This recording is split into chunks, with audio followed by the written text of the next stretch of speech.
Hello everybody, welcome back to HardReset.Info channel. In today's video, I'm going to show you first things to do after setup on your Vivo V60 Lite.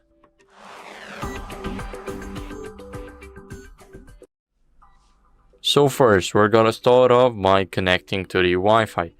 So here I've got my phone, it's freshly after the setup. Now let's go over to the settings, and in the settings, let's go to the Wi-Fi. Now enable it, and it will search for networks. Now after it's done searching for them, then you can select your network and here enter the password. So I'll quickly do it off camera. Now after we're done with our password, let's just click connect, and we should be connected to our internet. So we are getting new notifications, we are finally having the Wi-Fi access. Now what we can do is we can check for the system updates next. It's very important to use the latest version of your software. So scroll down in the settings until you guys see system update. Now click on it here, and as you guys can see, already the latest system version. So I do not have any updates here. I am running the latest version for this device, so make sure that you do too. Now after that, we're gonna update our apps via Play Store, but before that, let's add a Google account.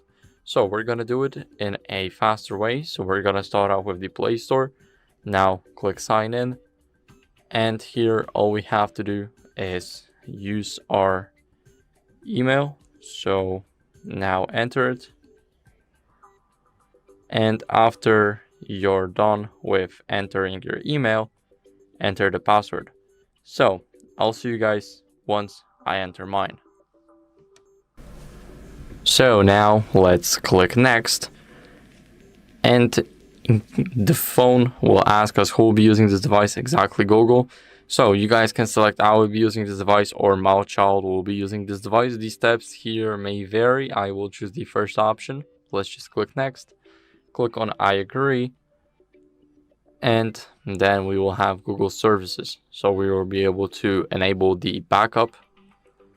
Now we have to wait for them to load, and that should take a little bit of the time. So it was like 10 seconds.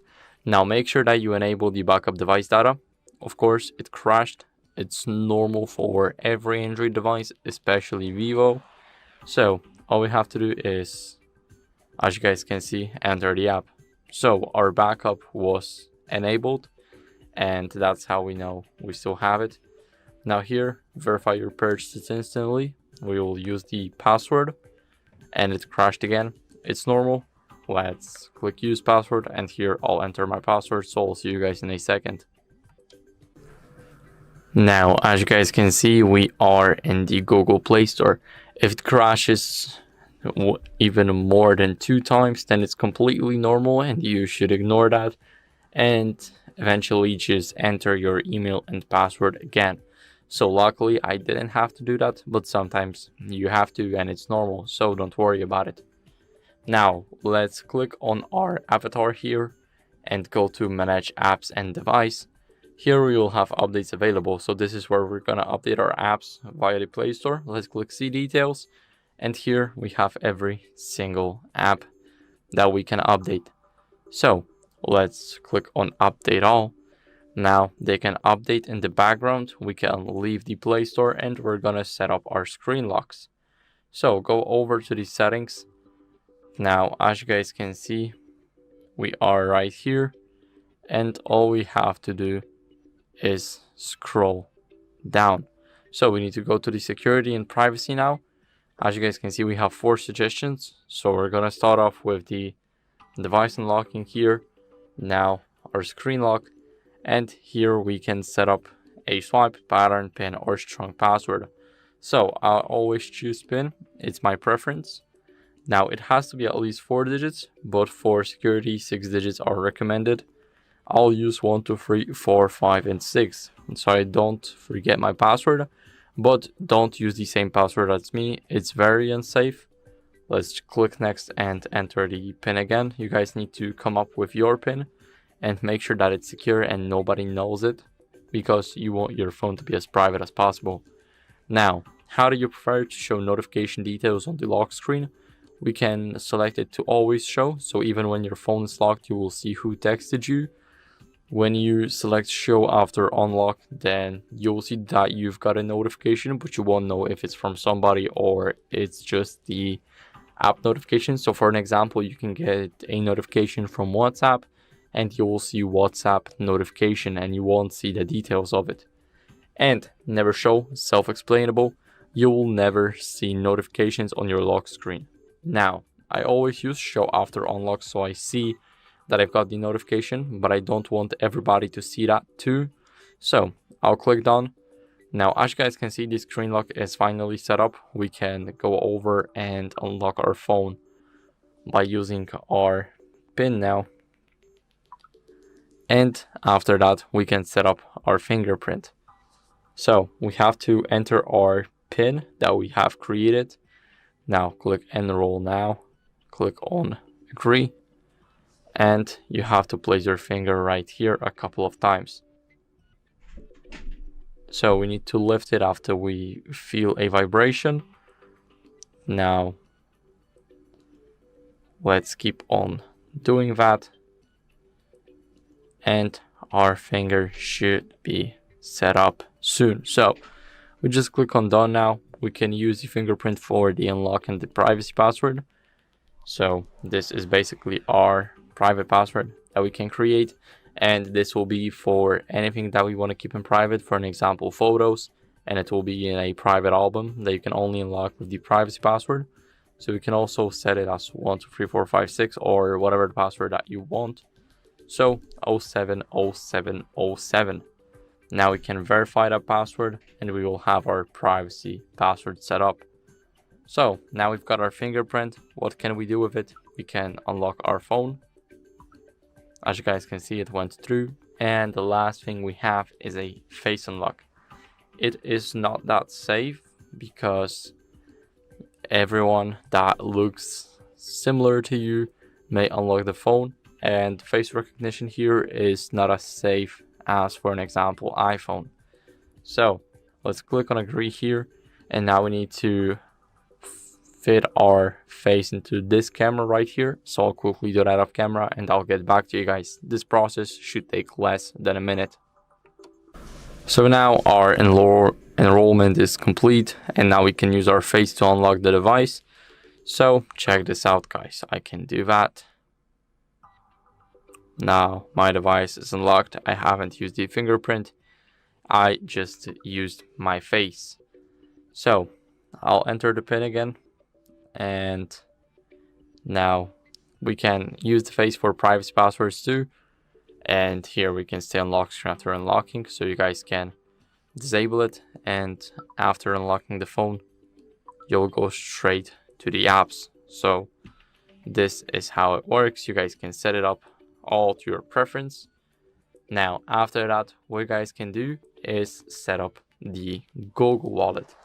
So let's leave the settings for now, go to the Play Store, and our apps are still installing, so we're gonna leave them here. Go to search and now search for Google Wallet.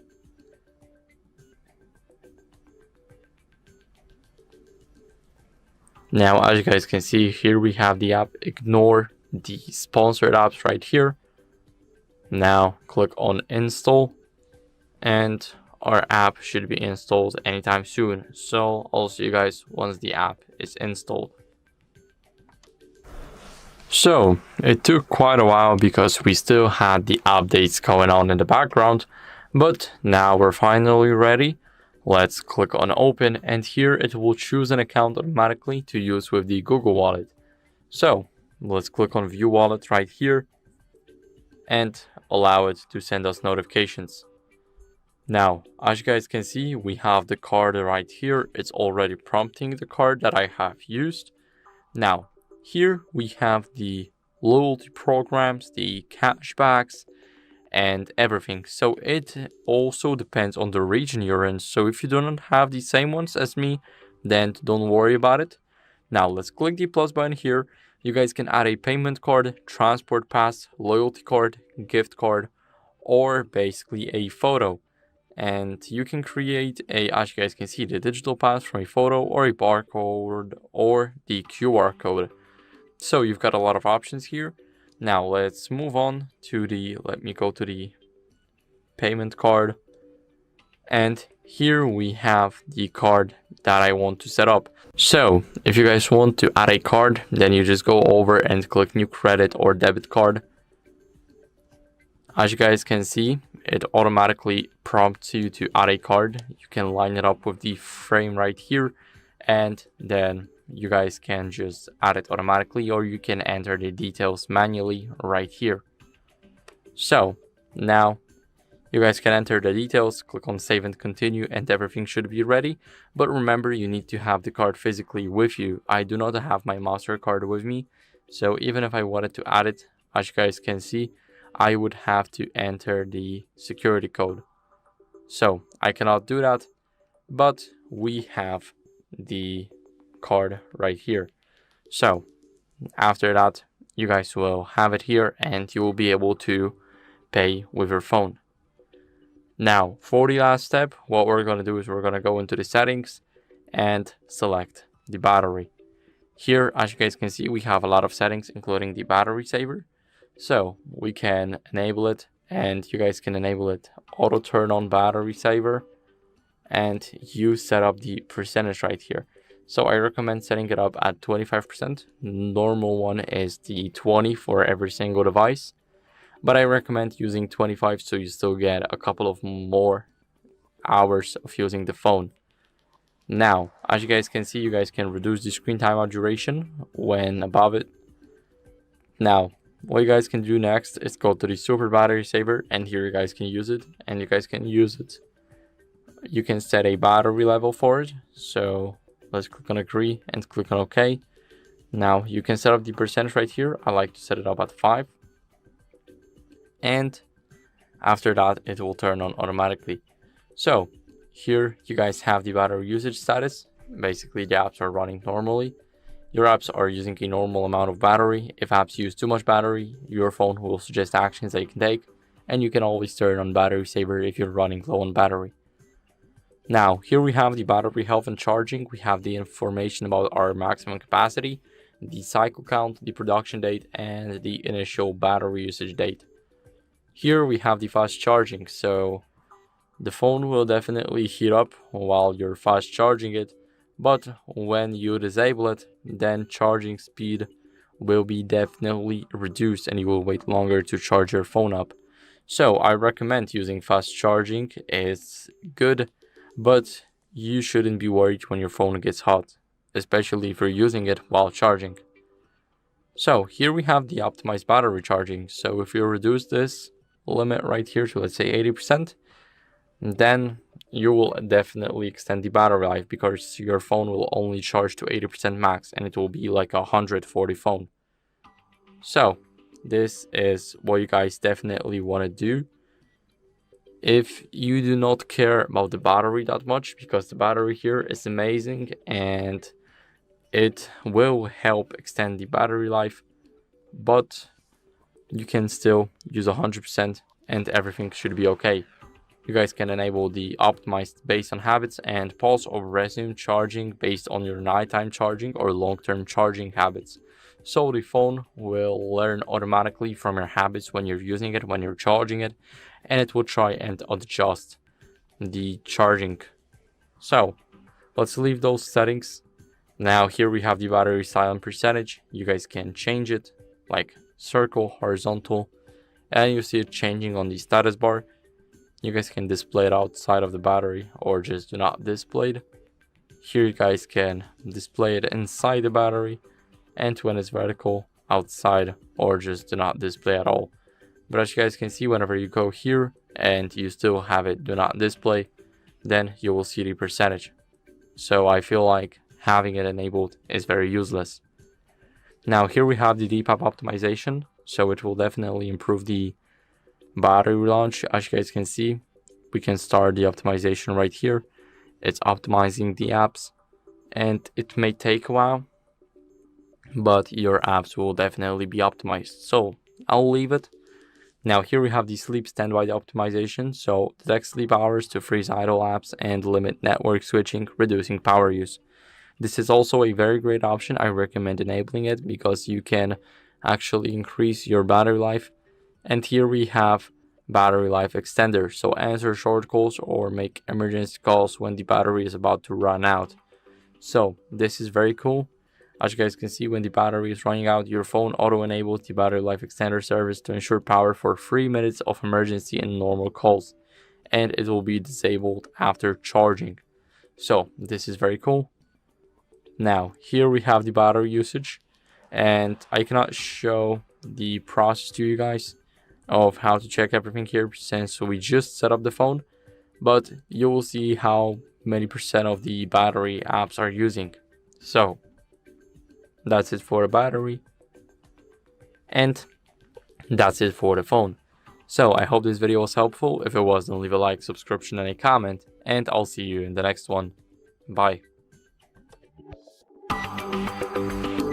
Hello and welcome back to HardReset.Info. In this video, I will show you how to fix fast charging not working on Vivo V60 Lite. Let's begin! First, we want to simply head into our settings. Then you want to scroll down a little and enter battery. Now, you want to go into battery, health and charging, and here we have our fast charging. As you can see, currently it is disabled, meaning that our fast charging will just not work. And in order to make it work, all you want to do is just enable it, and now you should have a faster charging rate of your battery. And yeah, that's all for this video. If you found it useful, make sure to leave a like, subscribe, and as always, thanks for watching. See you next time. Hello and welcome back to HardReset.Info. In this video, I will show you how to fix phone heating while charging on Vivo V60 Lite. Let's begin.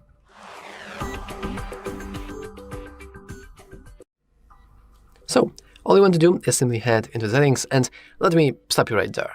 The truth is that if your phone is getting warmer when you charge it, nothing is really going to go wrong. Seriously, everything is fine. It's completely normal for your phone to heat up while you charge it, because this is just how electricity works. However, if you feel like the temperatures are getting really high, like so high that you can barely touch your phone because it's just burning, then you should probably start to worry. The very first thing you want to do is to go into the settings, then battery health and charging, and you want to disable fast charging. We can even read that technically it is normal for the phone to warm up during fast charging. However, when this function is disabled, the charging speed will adjust if the temperature is high. So if your phone is like literally burning, you will charge it a lot slower, but thanks to that, the temperature should drop tremendously.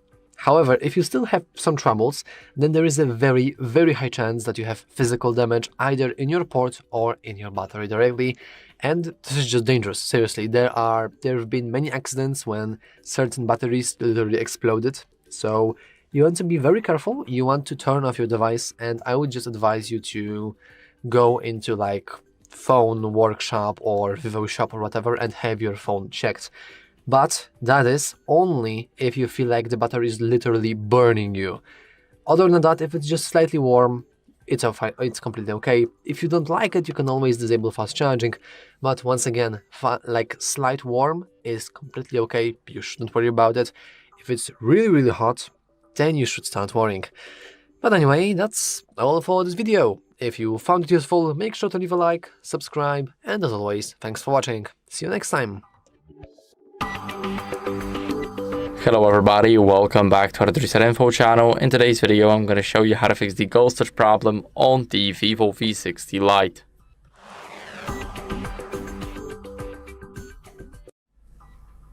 So, what you guys want to do first is remove the screen protector or case, and let me explain why. Basically, when a case is covering even a part of the screen, then it can already cause the ghost touches. So, you definitely do not want that. And now, as you guys can see, it's not covering the bezels and a part of the screen, so I don't need to remove it. But if your case does, then I recommend you guys removing it and seeing if there's any difference. Now, for the screen protector, if it's misaligned, poorly applied, or it's just a poor quality screen protector, then that's already an issue for us, and that might cause the ghost touch problem. So make sure that it's aligned properly, that it's placed properly, and that everything is good. Now, after that, what you guys can do is clean your screen to remove any debris or moisture that may be on the screen.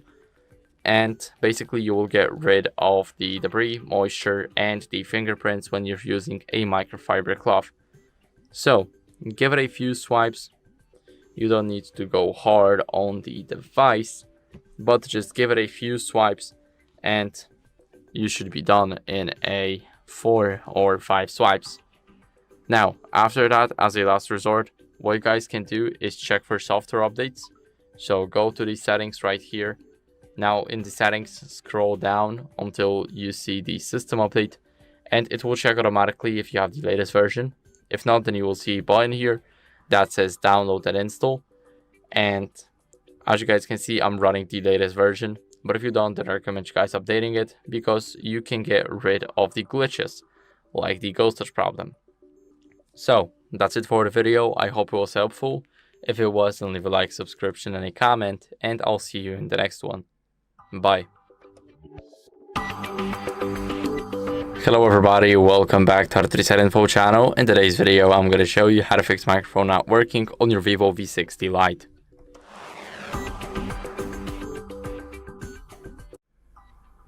So first, what you guys want to do is clean the microphone port with a non-metallic tool. So when you use something metallic, then you can only damage the port even more, and we definitely do not want that. So I would recommend using a soft brush. And what you guys can do after cleaning the microphone port is test the mic in a voice recorder app, or practically another app that uses your volume. So here we have the tools. Let me quickly go here and open up the recorder. Now allow to make the phone calls. Here, as you guys can see, my microphone is definitely working because we see the sound moving. So not exactly the sound, but the visualization. So that's how we know our microphone is working. If it's static like that, then it's definitely not working. And what you guys can do next is restart the phone to fix any glitches. So hold the power button and the volume up button. Now press restart and wait for the phone to turn back on. So I'll see you guys when it's done.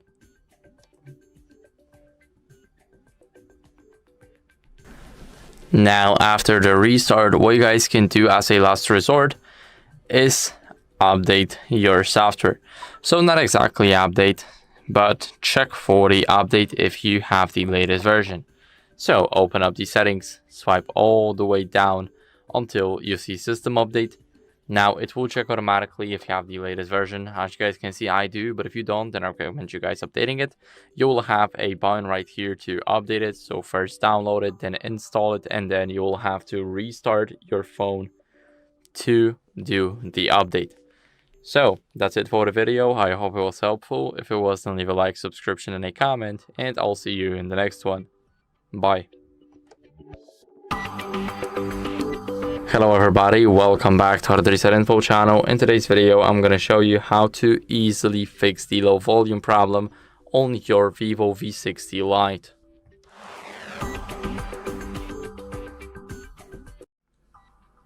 So first, what you guys want to do is adjust the media volume in the settings. So let's unlock the device, go to the settings, and first we're gonna go over to the sounds and vibration. Now here we can set up our volumes. You guys can copy mine, but I feel like this is the best preset. Now after that, what you guys can do is disable do not disturb mode. So here we need to swipe in the sounds and vibration. Here we have do not disturb, and as you guys can see, receive only the calls, messages, and notifications allowed to interrupt. So now this is enabled. We can see the icon of the stop icon right here. Now it disappeared, and we need to make sure that this icon is not there. So we need to make sure that do not disturb is turned off. It's a very important step because it can influence the low volume problem. Now after that, what you guys can do is clean the speaker or a headphone port. So here we have the speaker grill. Here at the bottom we also have the speaker grill, and we definitely want to clean it with a soft brush or anything else. Now, what you guys can do after that as a last resort is update your software to fix any audio glitches. So to check for the software update, all you have to do is just go to system update right at the bottom of the settings. It will check automatically for the latest version. And as you guys can see, I do run the latest system version for this particular device. So we do not have to update anything, but if you do, then you will have a button right here to download and then install the update. And that's it for the video. I hope it was helpful. If it was, then leave a like, subscription, and a comment, and I'll see you in the next one. Bye. Hello everybody, welcome back to the HardReset.Info channel. In today's video, I'm going to show you how to fix speaker not working on your Vivo V60 Lite.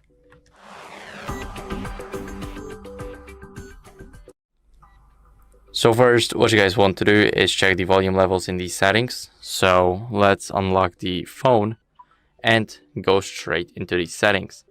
Now here in the settings, we want to scroll down until we see sounds and vibration. And here we want to check the volume. So as you guys can see, we need to make sure that we have our phone set to ring mode. Now, as you guys can see, we need to set up our media volume, ring volume, notification volume, and alarm volume. You guys can set it up to yourself. These are my settings. You guys can copy them if you want. And what you guys can also do is just max them out. But I feel like these settings are actually optimal. Now, what you guys want to do is go over and clean the speaker grill. So as you guys can see, we have the speaker grill right here and right here.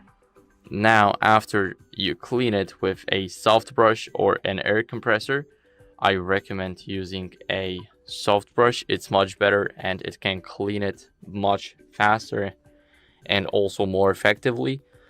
What you guys can do after that is disable Bluetooth to make sure that audio is not rerouted to any other device, headphones, speakers, or cars.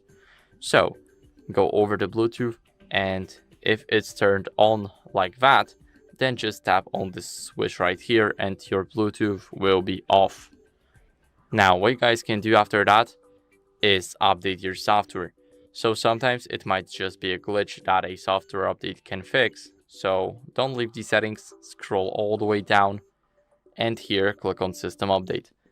As you guys can see, it's checking for the updates automatically. I already have the latest version, and if you don't, then I recommend you guys updating it, because as I've mentioned, it can fix those glitches like speaker not working. So that's it for the video. I hope it was helpful. If it was, then leave a like, subscription, and a comment, and I'll see you in the next one. Bye. Hello everybody, welcome back to the HardReset.Info channel. In today's video, I'm going to show you how to easily fix screen flickering on your Vivo V60 Lite.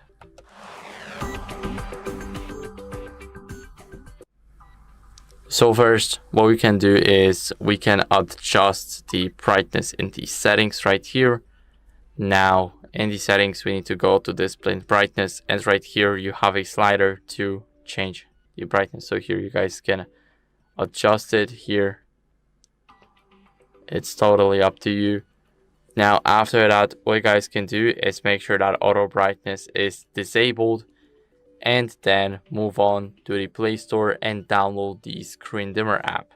So search for apps and games and type in Screen Dimmer and then OLED Saver. Now let's tap on the app right here. You need to make sure that you ignore these sponsored apps. This one is even paid. It's less than $1, but still. Now we want to install it. It's like 2 megabytes, even less. So the install is instant. Let's open up the app and let's grant the permissions. So the first one is to modify the system settings, so to adjust our brightness. Now the second one is the accessibility. So whenever we change our overlay or just, let's say, enable our keyboard, to make sure that we can still change the brightness. So scroll down, and in the downloaded apps we will have the screen dimmer. Let's enable it and click on allow. Now we can go back to the app and grant the last permission, which is the notification. The app itself won't send you any notifications. As you guys can see, whenever I enable the service, let me lower it a bit. Let me change it to manual. And now here you guys will have a, not exactly a slider, but you guys can tap it and change the dim right here or here. And if you want to disable it, then click here and everything should be done. Now, what you guys can do after that is check for any software updates. So go over to settings, and here in the settings, swipe down until you see system update.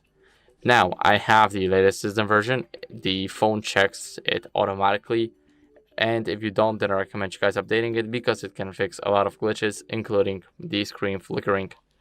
So that's it for the video. I hope it was helpful. If it was, then leave a like, subscription, and a comment, and I'll see you in the next one. Bye.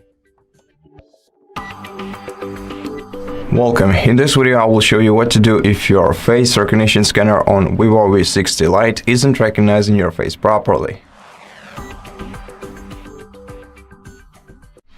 So, if you cannot use face recognition for unlocking your device, let's set up a new face model on it, and let's do it better this time. First, open Settings and scroll down to Security and Privacy section. Open it.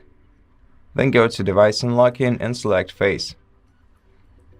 Enter your pattern or password, and then if you have any face data present on your device, clear it like this. And now let's set up a new face model for your smartphone. To do so, wipe the surface of your frontal camera. Would be better if you use a microfiber cloth for it, but if you don't have one, you can still use some sort of dry towel, just so that you to make sure that you can clearly see your face in camera, and also make sure that you adjust the lights properly in your room so they face you and not your device's camera, and also make sure not to make your face too bright. Then tap Add Face, tap Enroll Now. Then center your face in this circle. Wait until the enrollment is complete, then click OK. And before we proceed with checking how this feature works, let's also make sure that the software on this device is updated to the newest version. To do so, go to Settings, go to System Update. Make sure that you have an internet connection on your phone, and let your device check for any available system updates. And if you have the latest system version, you can proceed with restarting your phone. If you have some updates to install, then of course, take your time, install the latest updates, and let your device restart yourself. Now, to restart the phone, press volume up button and power button at the same time, then select restart and wait until your device is rebooted so that we can be sure that all the changes applied. And now, first you're gonna have to unlock your device using your password as a security measure. Now let's try to use our face to unlock the phone. And as you can see, everything works perfectly well. This face recognition looks seamless to me, and I hope that it works the same way for you too. If it does, please consider subscribing to our channel. Leave us a like and a comment below, and I'll see you in the next one. Hello everybody, welcome back to HardReset.Info channel. In today's video, I'm going to show you how to fix touch screen not responding on your Vivo V60 Lite.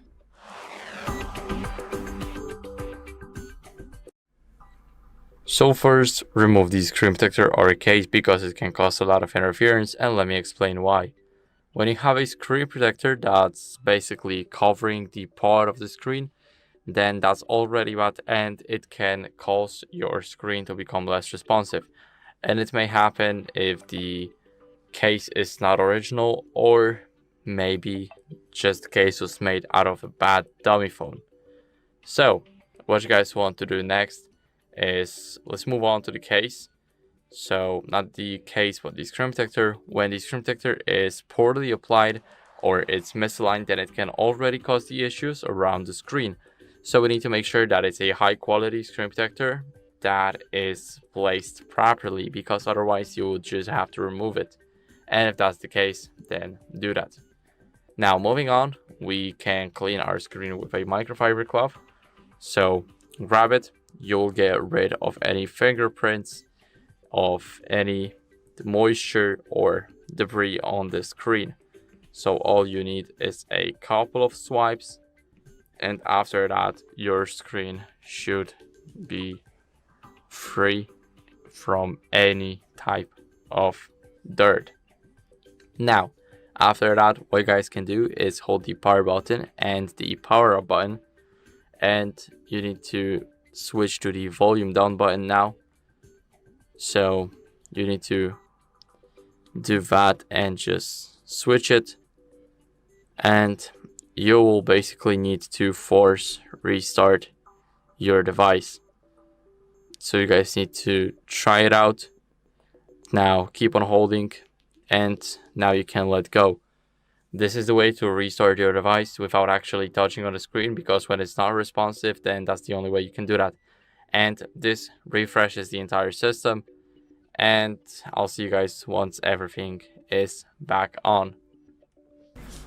Now after the restart, what you guys can do as a last resort is check for software updates. So let's unlock the phone. Now let's wait for it to load and open up the settings. Here in the settings, we need to scroll all the way down until we see system update, and here we will check for updates automatically, so the phone will do that for us. We don't have to worry about that. Here we will see if we run the latest version. So as you guys can see, I do, but if you don't, then you will have a button right here to download and then install the newer software, and that's what you guys need to do. If you don't have any updates like me, then you're good to go, and all you have to do is wait for another update to come out. So that's it for the video. I hope it was helpful. If it was, then leave a like, subscription, and a comment, and I'll see you in the next one. Bye. Hi everyone, in front of me I've got Vivo V60 Lite, and let me share with you how to fix up crashing.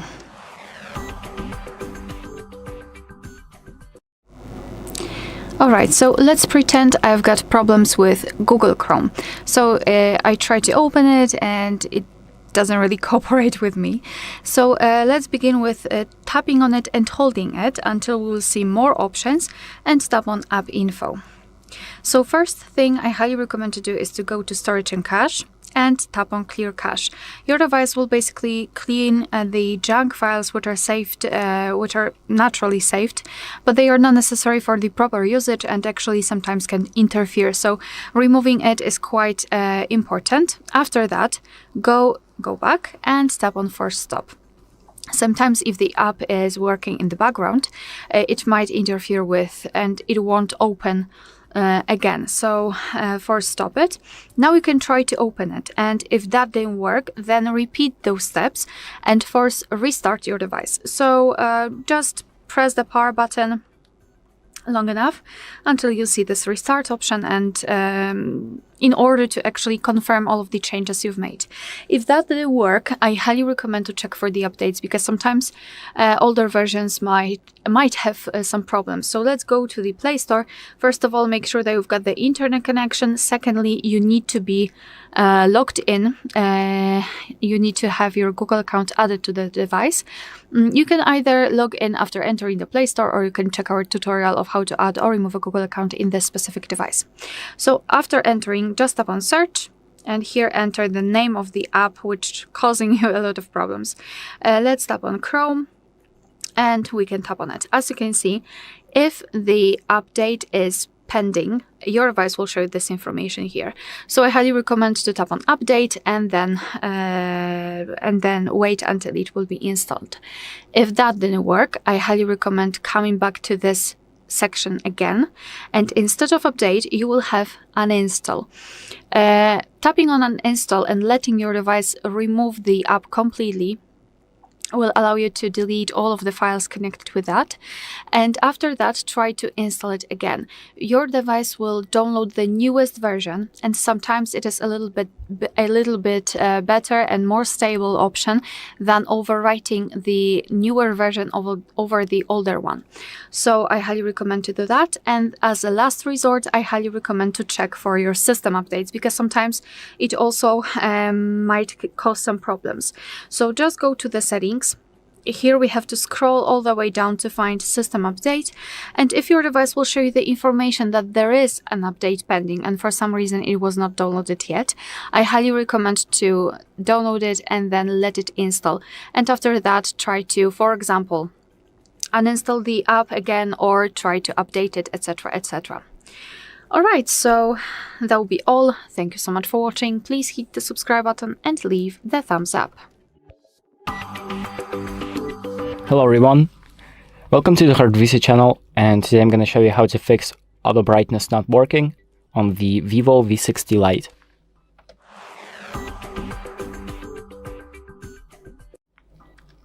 So if you feel like your auto brightness isn't really working properly, so this option right here, here are a few things that you can do to fix that.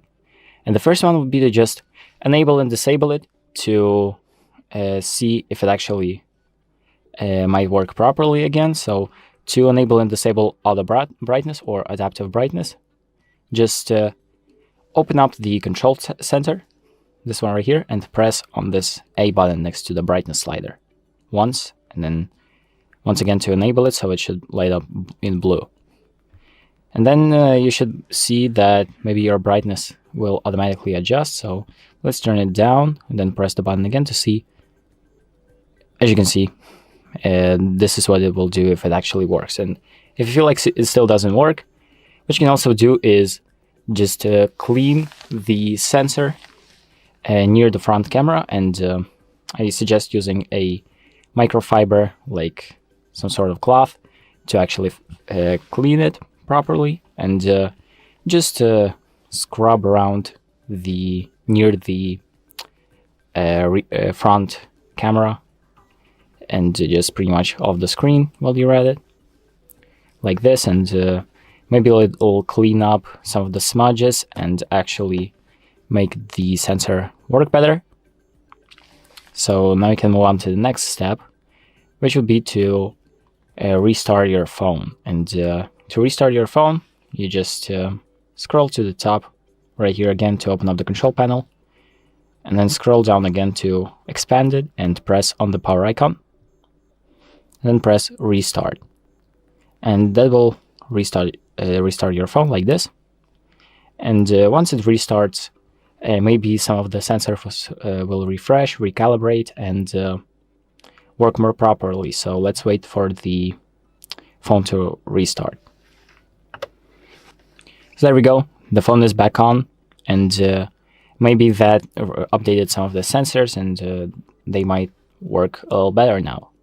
But if that also didn't help, there's another thing that you can do, and that is to check for software updates. So maybe you have a new software update that maybe fixes some of the issues that you're having right now. And to check for software updates, we're going to open up the settings, and then scroll down all the way down to system update. And here just wait for it to check what version you're on, and it will tell you whether you need to update or not. So I am on the latest version, and as you can see, it says I am already on the latest system version. But if it doesn't say that for you and you actually do need to update, there will be a button right here, and it will guide you on how to actually do it. So just update, restart your phone, and see if that also helps. And that is pretty much it. So after you do that, that might help you. So thank you for watching. I hope this video helps you, and make sure to like and subscribe. Hello everybody, welcome back to HardReset.Info channel. In today's video, I'm going to show you how to fix no sound during calls on your Vivo V60 Lite.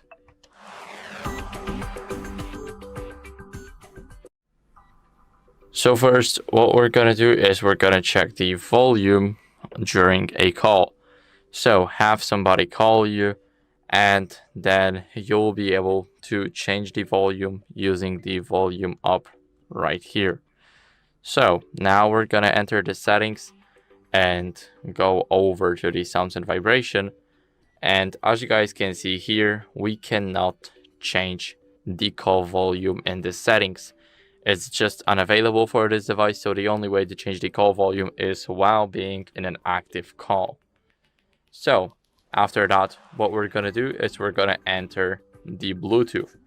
We need to make sure that Bluetooth is disabled, so whenever you see it like that and it's enabled, then maybe the audio is rerouted to anything else, like headphones, your car, or practically anything that is connected to the Bluetooth system. So we need to make sure that Bluetooth is turned off to rule out those connected devices. And after that, we have the earpiece right here. As you guys can see, it's shining in the camera. We want to give it a clean with a soft brush. It's very important to clean it up because sometimes it just may be stuck and the dirt may be stuck in here. Not only dirt, but debris and much more. So after you clean that out, you guys can test it with another call from the phone app right here, or maybe from another app like WhatsApp. It's totally up to you. You can use any app that supports the call system. And what you guys can do next is restart your smartphone. So to do that, you cannot just use the power button. As you guys can see, we're opening the Gemini, so we need to hold the power button and the volume up button. Now we need to press on restart, and our phone starts restarting now. So I'll see you guys once it's ready to use.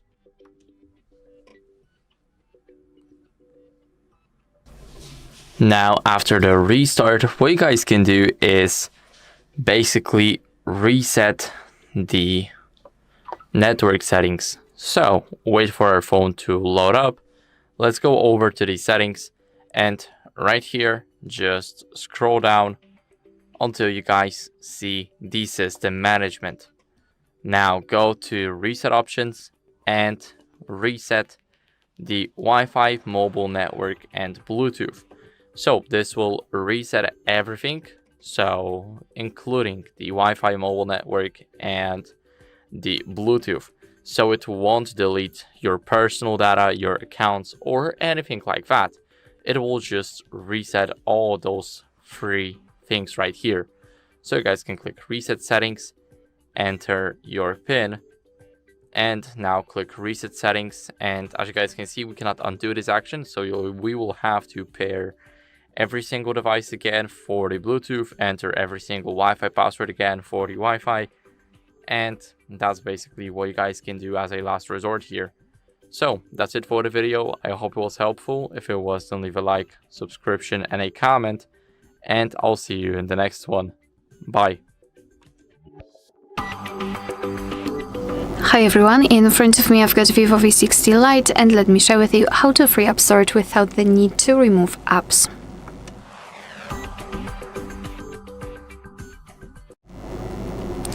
So first of all, let's open the settings. Here we have to scroll and find apps, and then tap on see all apps. And here we've got the list of all the apps which are installed on this device. And what I highly recommend to do is to simply go through all of those apps and to remove cache. Cache are junk files which are saved by your device, but they are not necessary for the proper usage of the app, and they are occupying quite a lot of memory. So summing them up. So I highly recommend to simply check them. So let's open the app, then go to storage and cache. And here we do not have any kind of cache. So let me go maybe here, storage and cache. And as you can see here, we've got this cache section with a specific amount of memory. So simply tap on clear cache and your device will immediately remove it. And as I said, just do it for all of those apps. Moreover, after that, I highly recommend to simply power off your device and then power it on again to confirm all of the changes you've made. Another thing what you can do is to actually open the iManager, which is pre-installed on your device, so for sure you've got one. And this app will help you to to scan your device in order to find any kind of problems, any kind of areas which you can clean. So for example, you can start with tapping on optimize, then you can go to the space cleanup, give the permissions, and your device will show you different sections from which you can remove the files, for example duplicated files, large files, etc. Here you've got also the data management, so you can enter. However, here you can manage the network, for example. So not necessarily this part, but this one is, I believe that it is great. Another thing which I highly recommend to do is to consider the backup. I will not explain the whole process of performing the backup because we've got a separate tutorial on our channel, so I highly recommend to simply check that. But long story short, basically the backup will allow you not only to store your files in a secured place, for example, I don't know, Dropbox, Google Drive or whatever, but at the same time, because they will be saved in another place, you will be able to remove them from your internal storage of your device, thanks to which you will save memory and you won't have to remove the apps. And another thing which you can do is to check your downloads. Because let's be honest, usually we are downloading a lot of stuff and after that we completely forget about it and it's still saved in our downloads. So just go and find your file manager. It doesn't matter which one you are using. It could be the pre-installed one or any third-party one, and go to downloads. In my case, I do not have any files here, but I'm pretty sure that you will be able to find something interesting and maybe something which is not that necessary. Alright, so that will be all. Thank you so much for watching. Please hit the subscribe button and leave the thumbs up. Welcome. In this video I will show you what to do if your fingerprint sensor on Vivo V60 Lite isn't recognizing your fingerprint properly.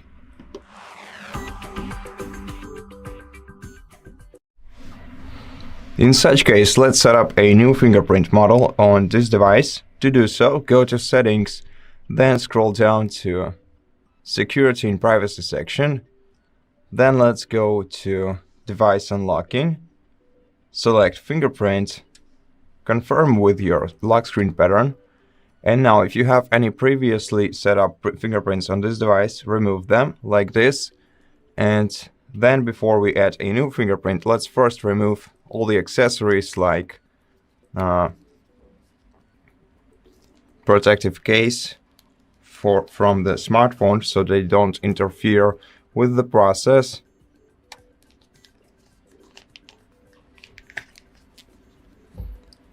And wipe the screen of your device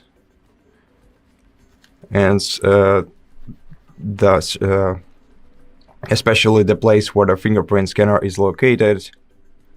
I recommend using a microfiber cloth for that. And also, if you don't succeed this time, try removing your screen protector, because they sometimes cause some troubles with fingerprint sensors, and some of the screen protectors are simply incompatible with fingerprint sensors, so you should have should get yourself an original Vivo screen protector in such case. Okay, now when we're done, let's select fingerprint once again, and then let's tap Enroll Now and start firmly pressing the fingerprint sensor using different parts of our finger to ensure the best experience. Okay, and once the fingerprint is added, tap Done. Then let's go back to Settings before we proceed, and let's check for any available updates on the phone. To do so, go to a System Update, make sure that you have an internet connection, unlike me.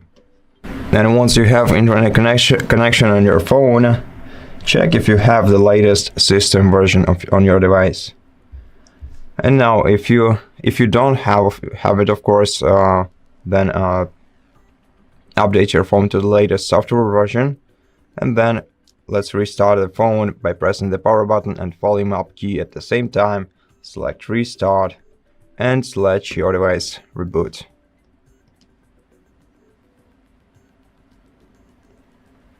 And once the device is restarted, first you're gonna have to unlock it using your usual screen lock as a security measure, and then let's lock it again, then unlock it and try to use the fingerprint to unlock the phone. As you can see, it worked for me smoothly the first time. Let's try it. Let's give it a couple more attempts. And as you can see, everything works very smoothly. I hope that it does for you too. And if this video helped you, please consider subscribing to our channel, leave us a like and a comment below. And I'll see you in the next one. Hello everybody, welcome back to HardReset.Info channel. In today's video, I'm going to show you how to fix headphones not detected on your Vivo V60 Lite.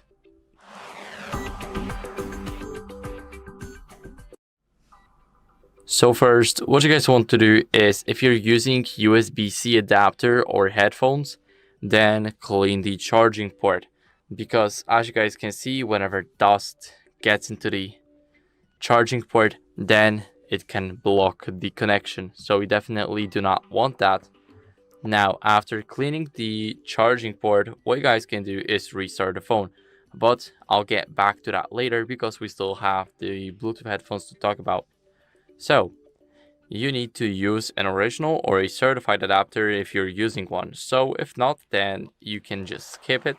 But if you're using the adapter, let's say USB-C to headphone jack, then make sure that you're using a certified adapter for it. And after that, what you guys can do is test another pair of headphones to see if there are any issues with your previous ones. Now, after that, update your phone's software. So, what we need to do is we need to unlock our phone, go over to settings, and right here we will have the system updates. It's at the entire bottom. Now it's checking for updates automatically, and as you guys can see, I already have the latest system version, but if you don't, then I recommend you guys updating it, as it can fix your headphones not being detected by either Bluetooth or USB-C adapter or just headphones. Now, what you guys can do after that is, if you're using Bluetooth headphones, you can turn the Bluetooth off and on. So, go over here. Now, let's go over to the Bluetooth, and you guys can turn it off when it's turned on. And wait a couple of seconds. Now, enable it back. And if that didn't work, then what you guys can do is restart the phone. And that's why I've been waiting, because we can do that now. And we need to hold the power button and the volume up button. Now press on restart. And now all we have to do is wait for our phone to stop restarting and turn back on. So I'll see you guys in a second.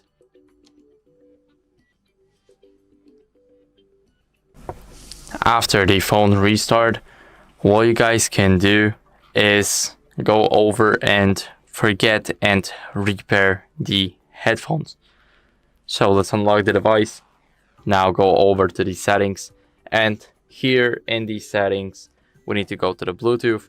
Now find our device here, just forget it and repair it.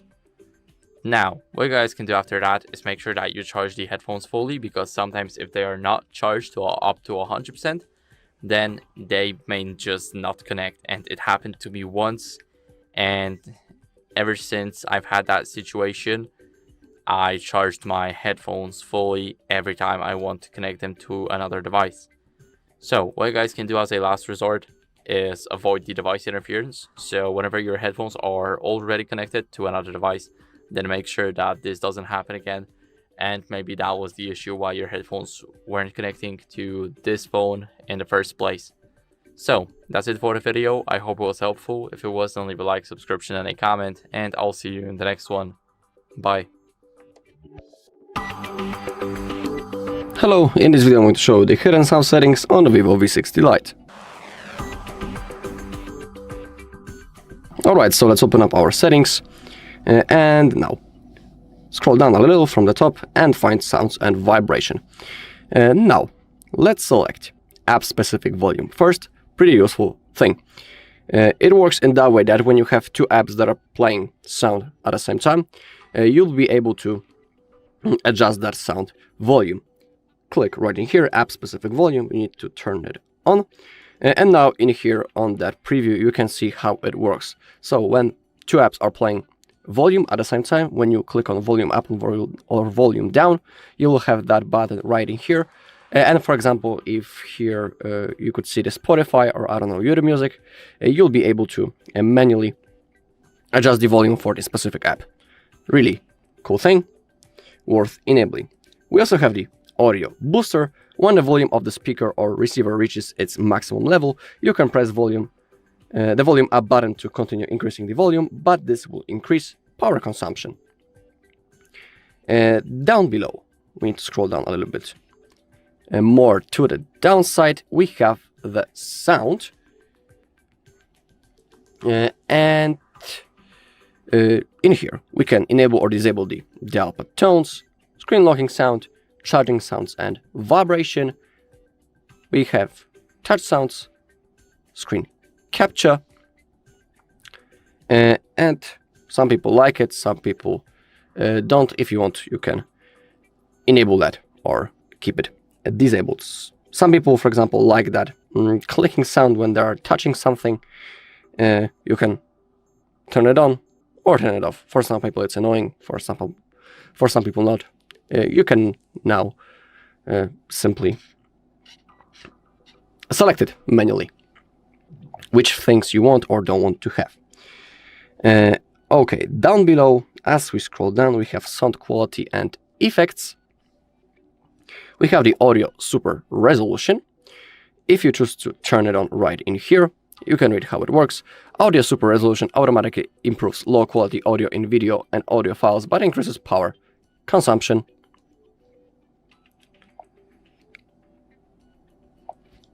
Now the super audio. In here we have modes that we can select. We have the smart, movies, games, and the music. So currently it's set on the smart, so it intelligently recognizes the audio and matches it with appropriate sound effect. We have the movies, cinema level surround sound clear, and dialogues, games, a more immersive gaming experience, and also the music mode, increased richness and detail of music. So you can pick between those modes. In my case, I'll put it on the smart because it will automatically select the best preset. And on the bottom, we have the audio redirect. After connecting uploaded device, you can select the media audio output device for the following apps. Audio will be output via the Bluetooth device by the default. Uncheck manually to output media audio via the phone. But currently I'm not able to do it because I'm not connected into Bluetooth device. Alright, and that's all in this video. Thank you all for watching. If you found this video helpful, please leave a like, comment, and subscribe. Hello, in this video I'm going to show you the best settings for gaming on the Vivo V60 Lite. Okay, before we launch our game, let's open up the settings. Now find display and brightness. And now let's make sure that we are using the highest screen refresh rate possible. Simply click on that and click on high. Thanks to that, we have up to 120 Hz. Down below we have the apps running at high refresh rate. We can launch and select our game in here. In my case, I have downloaded Asphalt Legends just for this video. And when it comes to the game itself, I'll show you which settings you can select for best performance. Okay, before we launch the game, we can also click on the iManager and click the Optimize button if it's possible, because sometimes it's not. Okay, in my case, I have possibility to do it, so let's click on that.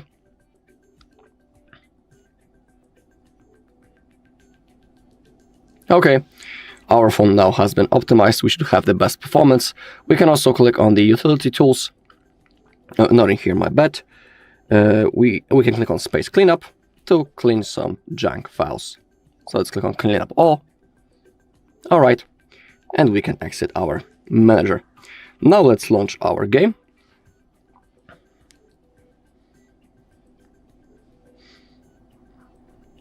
Okay.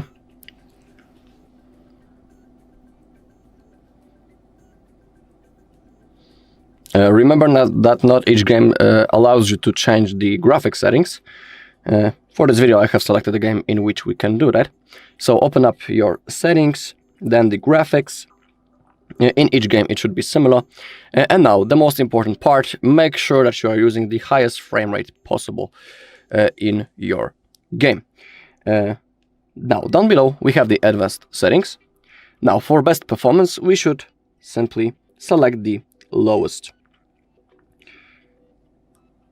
settings for stable and best FPS.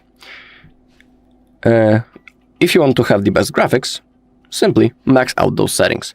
If you want to find like a perfect balance between, best performance and the high quality, you can try to, manually shuffle those settings, select them on medium, for example, so you will have it will be like the best preset, somewhere in the middle between graphics and performance. Okay, and also when it comes to the game itself, we have inbuilt game mode. To launch it up, in here we have a really small bar. We need to slide to the right side to launch it up, and we have the performance panel and also the game tools.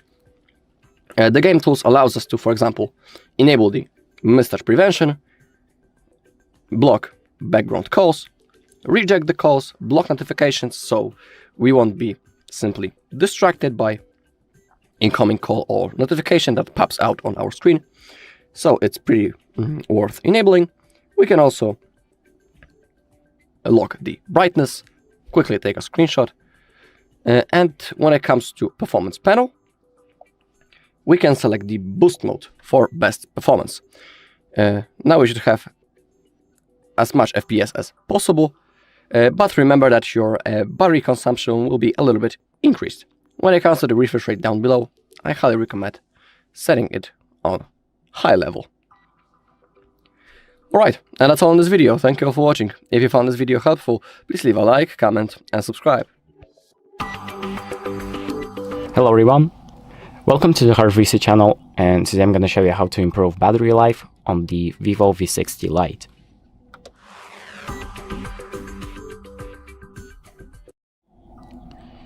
So if you want your phone's battery to last longer, here are a few tips to do that. And let's start off with the first one, which would be to turn off the always on display. So if you have something like this, where if your phone is turned off, there's a little display that appears even when the phone is turned off like this. It consumes some battery, because that means you want to turn off your phone, but the screen is basically still on. And I suggest turning that off if you want your battery to also last longer. And to do that, first off, we're going to go to settings, and then scroll down to home screen, lock screen and wallpaper. Here tap on always on display, and disable always on display by pressing this toggle right here.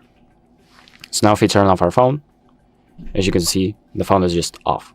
There's no display, nothing is using up the battery, and that will help to last longer. And then the next thing would be to shorten the screen timeout.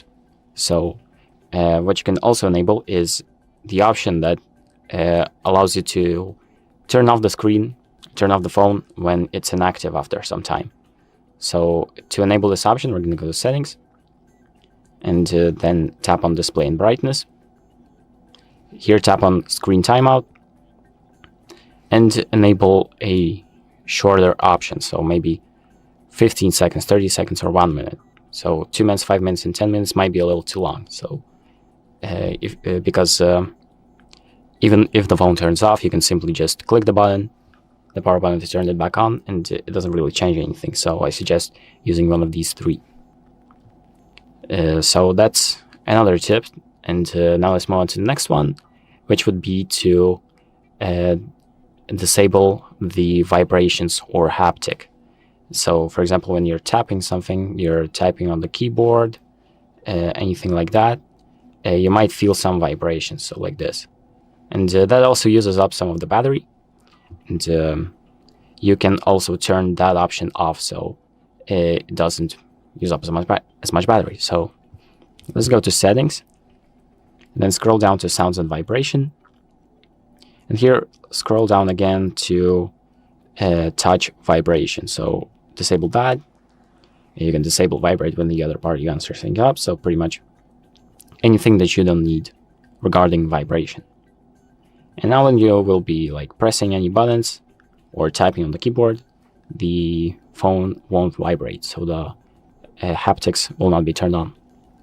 And now we can move on to the last tip, which would be to enable dark mode. So if your phone has an OLED display, dark mode means that darker pixels are basically turned off. And to enable this option, we're going to go to settings and select display and brightness, and then enable dark mode right here.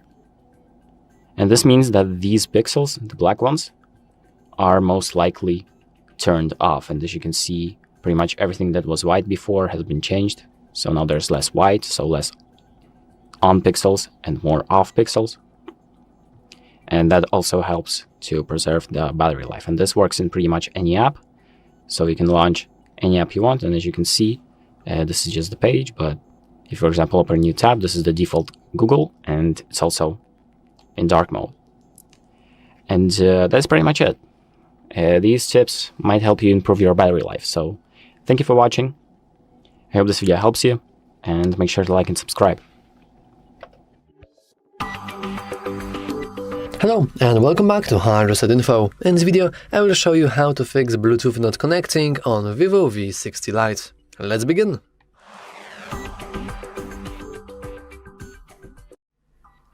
So, as you can see, I have my Bluetooth earbuds here and I have my Vivo. So let's try connecting my my phone with my Bluetooth device. First of all, we want to just put the device into pairing or connecting mode. Usually, in case of most earbuds, you all just want to open their case.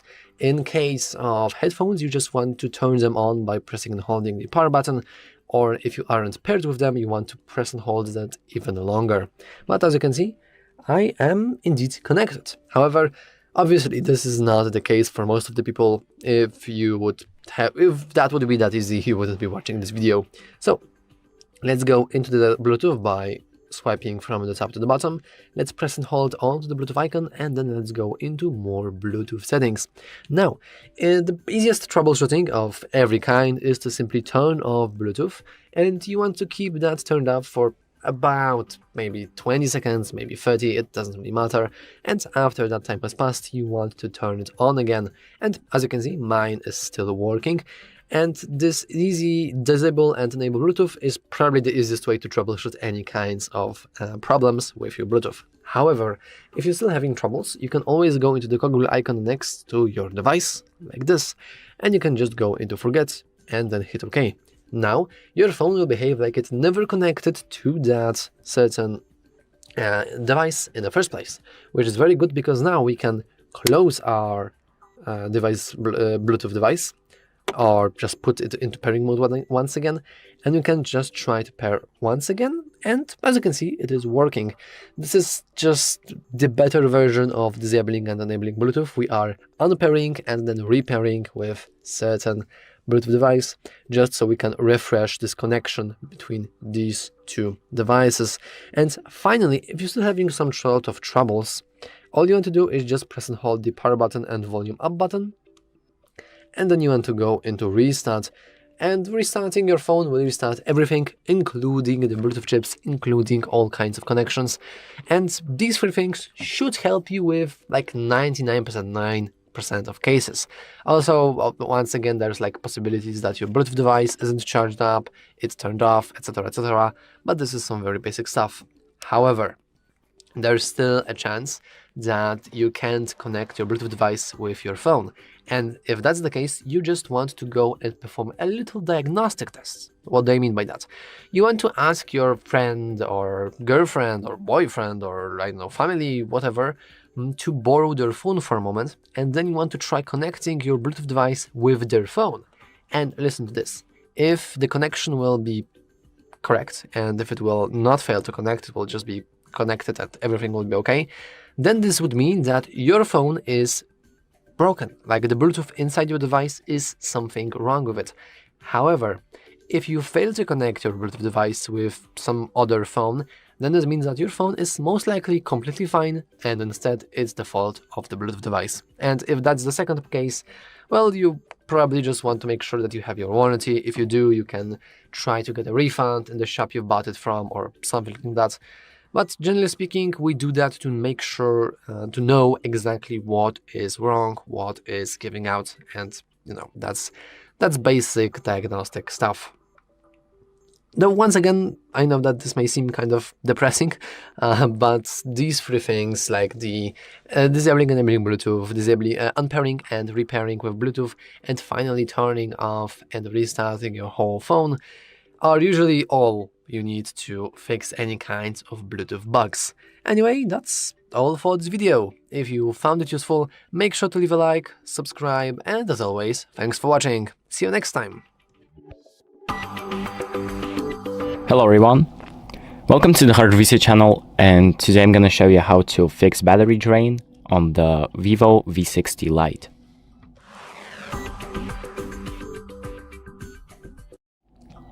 So if you feel like your battery is draining too fast on your Vivo V60 Lite, here are a few tips to help with that. And the first one would be to enable battery saver, and that option basically limits background activity and sometimes adjusts the brightness of your screen to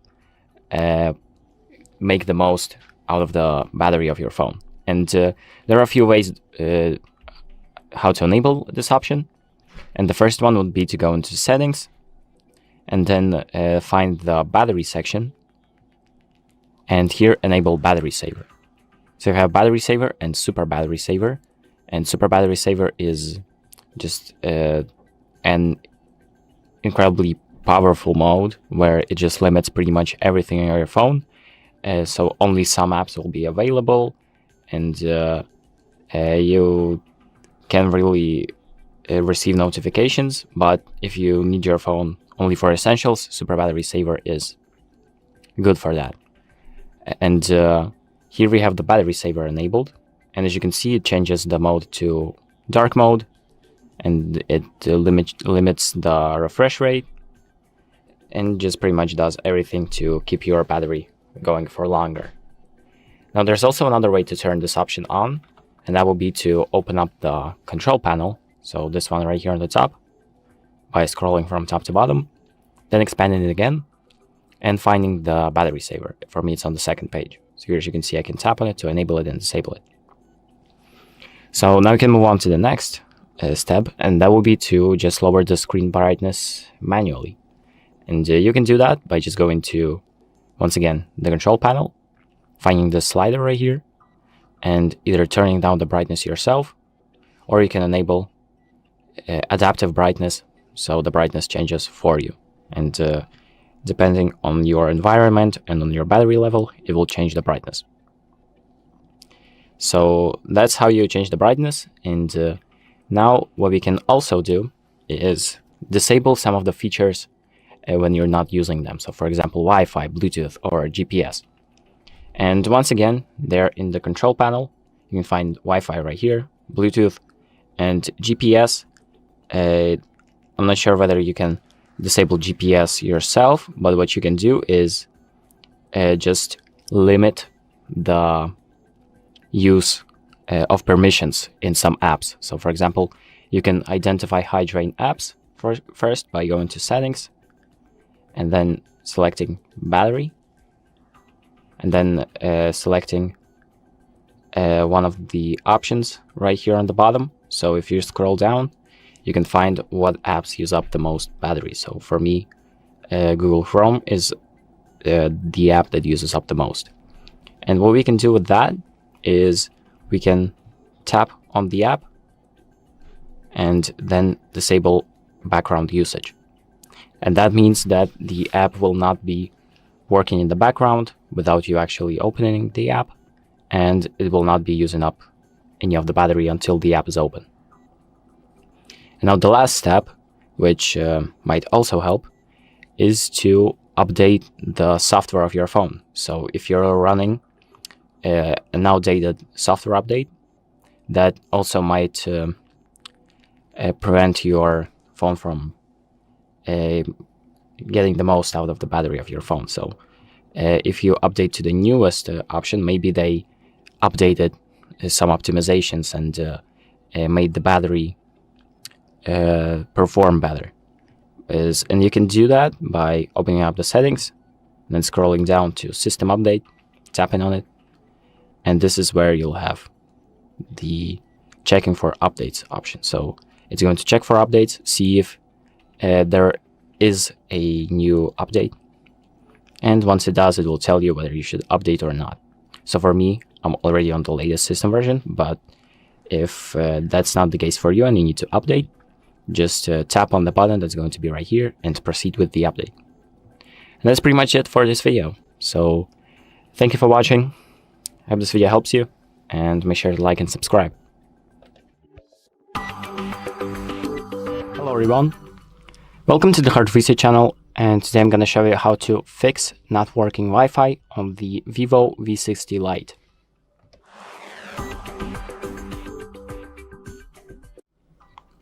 So if your Wi-Fi isn't working properly or isn't working at all, there are a few things you can do to help fix that.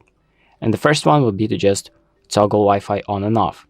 And you can do that by just opening up the control panel by scrolling from top to bottom and just tapping on this Wi-Fi icon like this to turn it on and off. Or you can do it through settings by opening up the settings app and then selecting Wi-Fi and just pressing this toggle right here to turn it on and off. So this is the first step, and if this isn't working, you can try the next step, which is to forget and reconnect to the network. So just select the network that you're connected to, tap on it to open up like the network details, and then press forget. So then you can try reconnecting to the network again. You're going to need the password for that. So if you're reconnected,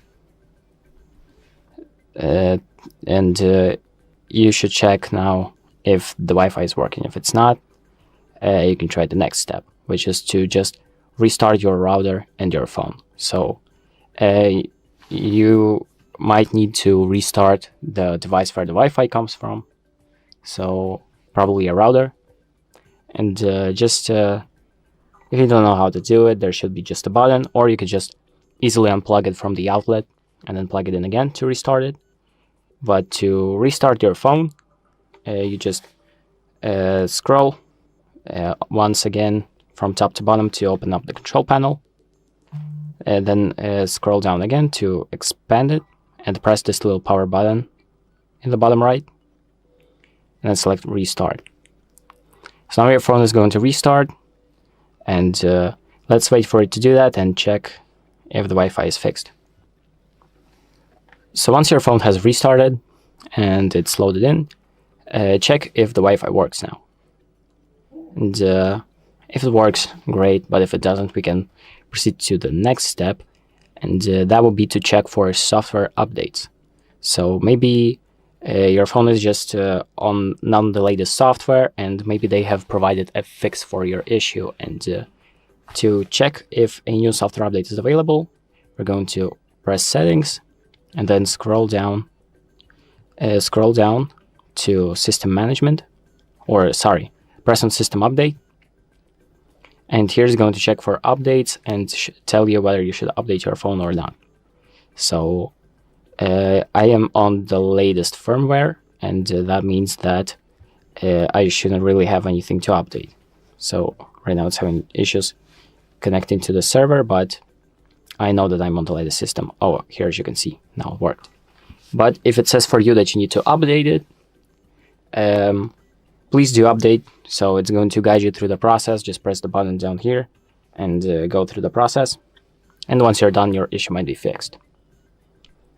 So let's move on to another thing you can do to improve the Wi-Fi connection, and that will be to just reset all of the network settings. So you can reset all of the Wi-Fi settings. So all of the connections, all of the configurations, and everything will be reset to the default state, and that might also help. And to do that, we're going to open up the settings again, scroll down to System Management, and then select Reset Options. And here select Reset Wi-Fi, Mobile Network, and Bluetooth. Then press Reset Settings. It's going to ask you, are you sure? Press Reset Settings again, and your settings will be reset, and your phone will restart, and only the Wi-Fi settings will be reset, nothing else on your phone. So if you're scared that it will erase everything on your phone, it won't. It will just reset the Wi-Fi network settings if you've selected that option. And once it's done, once it's reset, connect to the Wi-Fi network again to check if it works. And that's pretty much it. So thank you for watching. I hope this video helps you, and make sure to like and subscribe.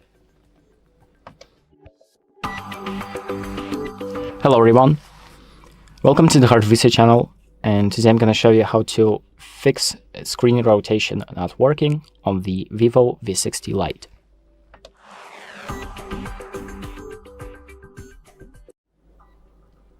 So if you feel like your screen rotation isn't working correctly, so maybe you try to flip your phone while watching a video and it doesn't really work as well, there are a few ways you can fix that. And the first one is to enable auto rotate in the settings. So you can scroll from top to bottom to open up the control panel, and scroll down again. And here you're going to have the auto rotate option. So just toggle it so it's enabled, so it's flashing blue. And then try to open up an app, maybe an album, to check if it actually works. Maybe you can open up the photo app and actually flip it like this. Here you can see the icons have flipped. So one X, you can see, is like following my phone's rotation. So for me it works, but if it doesn't work for you, there's another thing that you can do, and that would be to restart your phone to reset the sensors. So to restart your phone, you just once again open up the control panel, press the power icon on the bottom right, and then just restart. So press the restart button right here. So this might recalibrate your sensors and maybe get them back to working properly. But if it doesn't, there's another thing that you can do to fix that, and that would be to boot your phone into safe mode. And what safe mode does is it basically disables third-party apps, so all of the apps that you've downloaded by yourself, to get your phone working properly. So like working as a default mode phone without any third-party apps downloaded. And maybe that could help you figure out what the issue is. So maybe it's one of the third-party apps that's interfering with the screen rotation. And to boot into safe mode, we're going to once again go to this power icon, tap on it, and then hold the power off button to reboot into safe mode. So it's going to ask you reboot to safe mode, press OK, and just wait for your phone to restart. So once your phone has restarted and booted into safe mode, you will see the safe mode icon in the bottom left. And that means that all of the third-party apps have been disabled, as you can see, so I cannot access any of the apps. Now you can try to rotate your screen by maybe opening up once again the camera and just rotating to see if it works better in safe mode. And if it does, that means that one of the apps on your phone is interfering with the screen rotation. So once you figure that out, or you just want to exit safe mode, you just simply reboot your phone. So once again, go to the power icon, tap on it, press restart, like that. So now the phone is back in normal mode. As you can see, the safe mode icon isn't there anymore. And just figure out which app is interfering and make sure to fix the issue, maybe delete it or change some permissions.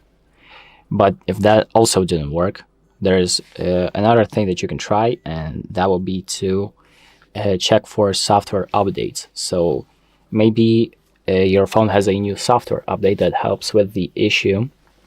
So to check for new software updates, just open up the settings, then scroll down to system update right here. And once the phone is restarted, it probably needs more internet connection back on. But once the Wi-Fi is back on and we are in system update, it's going to tell us whether we need to update our software or not. And for me, I'm already on the latest system version. But if your phone isn't updated to the latest version, make sure to update it. So you're going to have an icon right here to update, and it's going to guide you through the process. And once it's updated, that might help fix your issue. And that's pretty much it. So thank you for watching.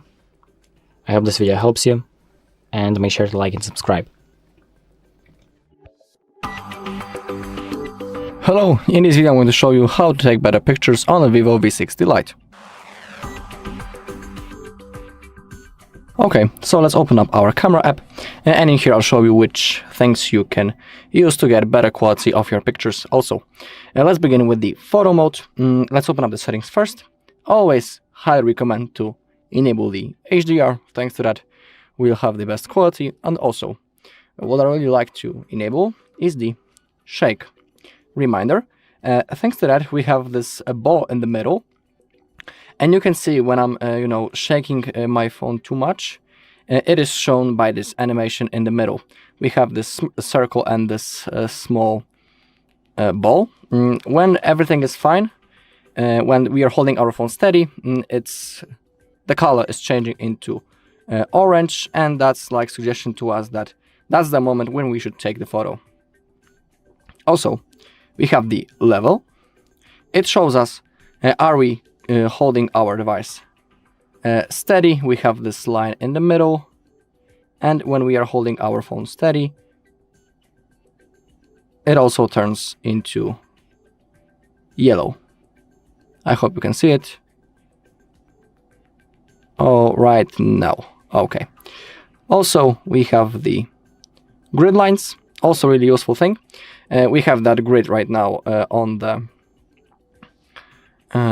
screen, and thanks to that we can position our camera in the best way. So for example, let's say I want to take a picture of this plant, and thanks to the grid lines I know that right now it's exactly in the middle, and that's the moment when I should take the photo of it.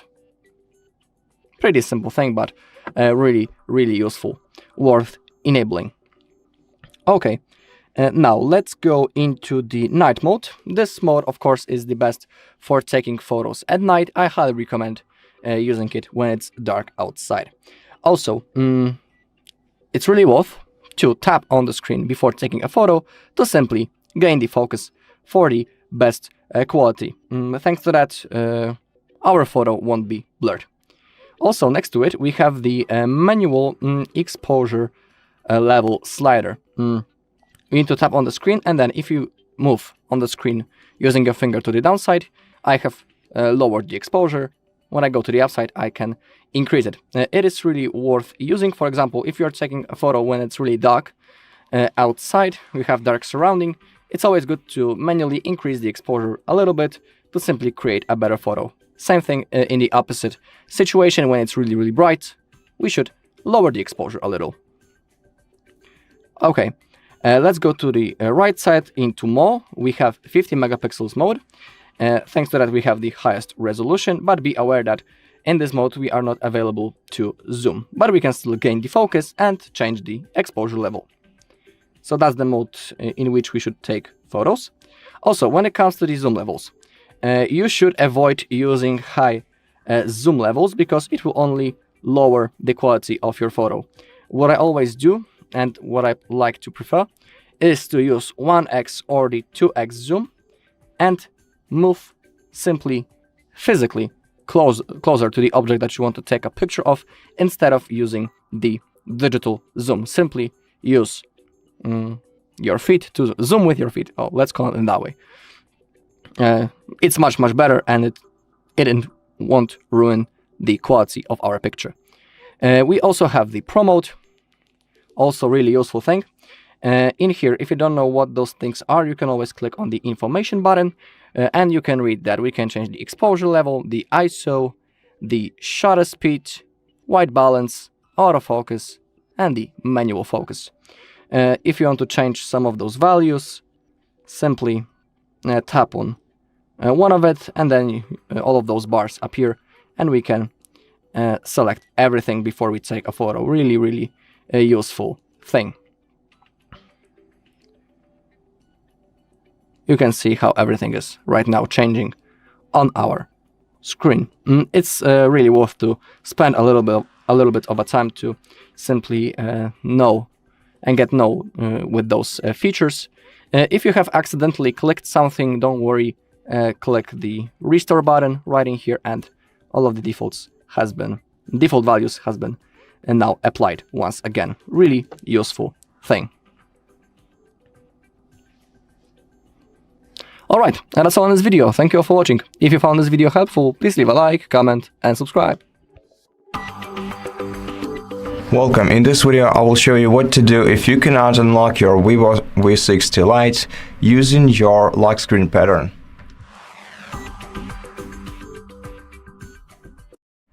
If you cannot remember your lock screen pattern, the one that you used the last time you successfully entered your device, then the best solution would be trying to reach out to Vivo customer support service. Just tell them about your issue, and if you can prove the ownership of your device to them by, for example, showing them a receipt from the store where you bought this smartphone, or maybe showing them a box card from the smartphone, and so in case you do have everything right, they'll be able to help you regain your access to your smartphone without removing any personal data from it. Now, in case this option is unavailable for you, you can still regain access to your smartphone by performing a factory data reset on it. Now, performing this operation will erase all data from your smartphone, but it will surely let you set it up as a new device and start using it once again. And you have two options on how to perform a factory reset on this smartphone. The first one is the remote factory data reset, which is available if you have a Google account set up on your device and you didn't disable the Find My Device feature on your smartphone. In such case, you can use any other device that you have access to that has an internet connection on it. So either Wi-Fi, LTE, or whatever. And using this other device, you have to open the web browser and search for the Find Hub website. It's the website by Google. All you have to do is open it, then log into your account that is linked with this smartphone. Go to the devices list on the smartphone, find your Vivo and tap on it, and then select Factory Data Reset in the Actions menu. And once the factory data reset is performed, you'll be able to set up your device again and use it as a new device. Now, the other way to perform a factory reset operation is local. And if you want to perform factory reset operation locally, I highly recommend checking out the full video on this topic, the full video on our channel that is titled how to perform factory reset operation through recovery mode on Vivo V60 Lite. We will explain everything step by step so you don't miss anything, and surely will do everything correctly. And after that, you'll be able to regain access to your device once again. Now, the last case I want to review in this video is the situation if you do remember your lock screen pattern, the one that let you access the device the last time, but your phone simply doesn't want to accept it this time.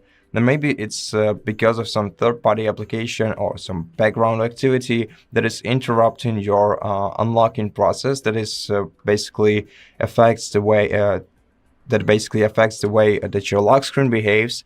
Then in such case, in order to disable this third-party application or background activity, you have to enter the safe mode on your smartphone and try to unlock your phone there. Now, in order to do so, you have to press power button and volume up key at the same time, hold your finger down on power mode to get this kind of notification, tap OK, and then just wait until your phone is restarted into the safe mode.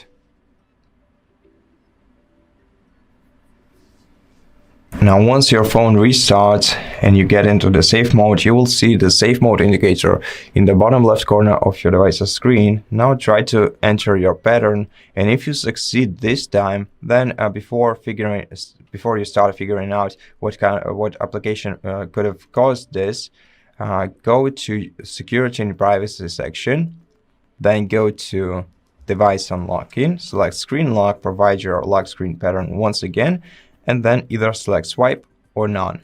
Let's select None, remove, and now just restart your phone, pressing power button and volume up key at the same time, select Restart, and just wait until your phone is restarted. And after that, you'll be able to use your device once again. Now, these are all of the solutions I wanted to mention in this video. If it helped you, please consider subscribing to our channel, leave us a like and a comment below, and I'll see you in the next one.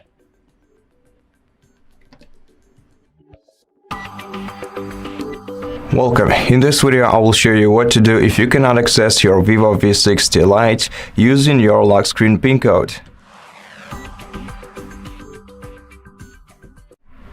So first of all, make sure that you're trying to enter the PIN code, the security PIN code to your smartphone, and not the SIM card PIN code, as it's a completely different matter, though both of these numbers still get mistaken for each other oftenly.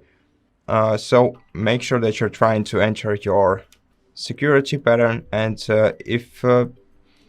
if still you cannot get the right PIN and you don't remember the right one, then the best solution in such case would be to contact Vivo customer support service and tell them about your issue, and bring some proof of the ownership of the smartphone, like a receipt from the store where you bought the phone, or maybe a box card to the smartphone if it's enough of an evidence of your ownership.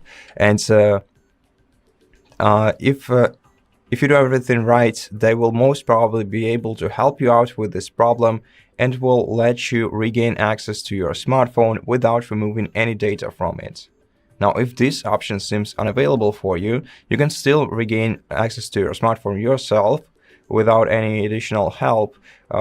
And to do so, you can perform a factory reset operation on your phone.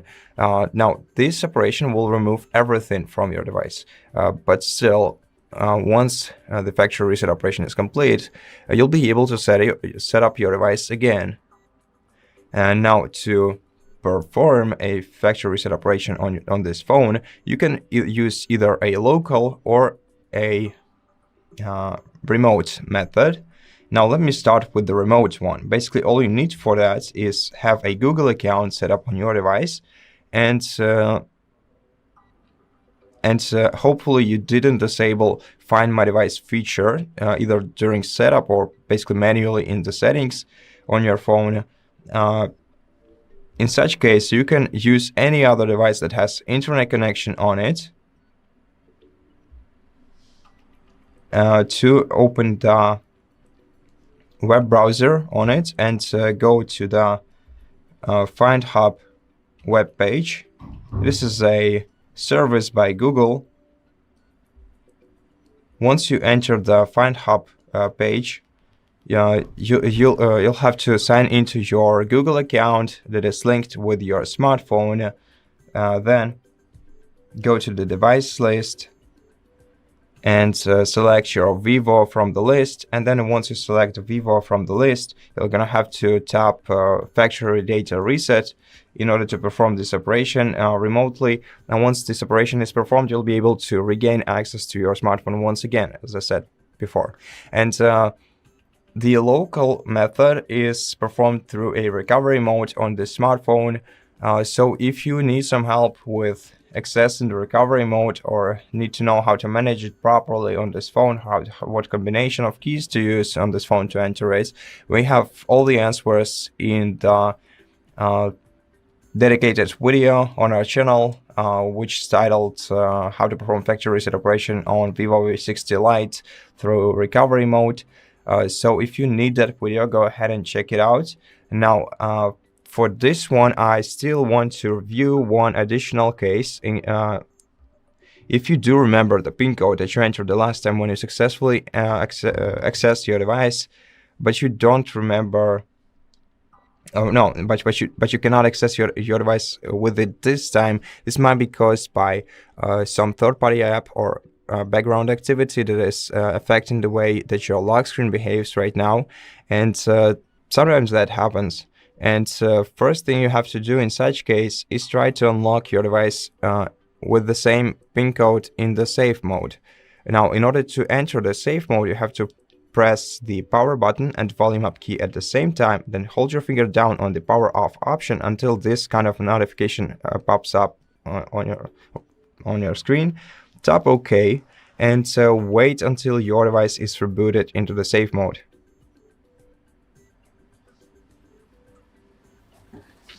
And once you are in a safe mode, you will see the safe mode indicator in the bottom left corner of your screen.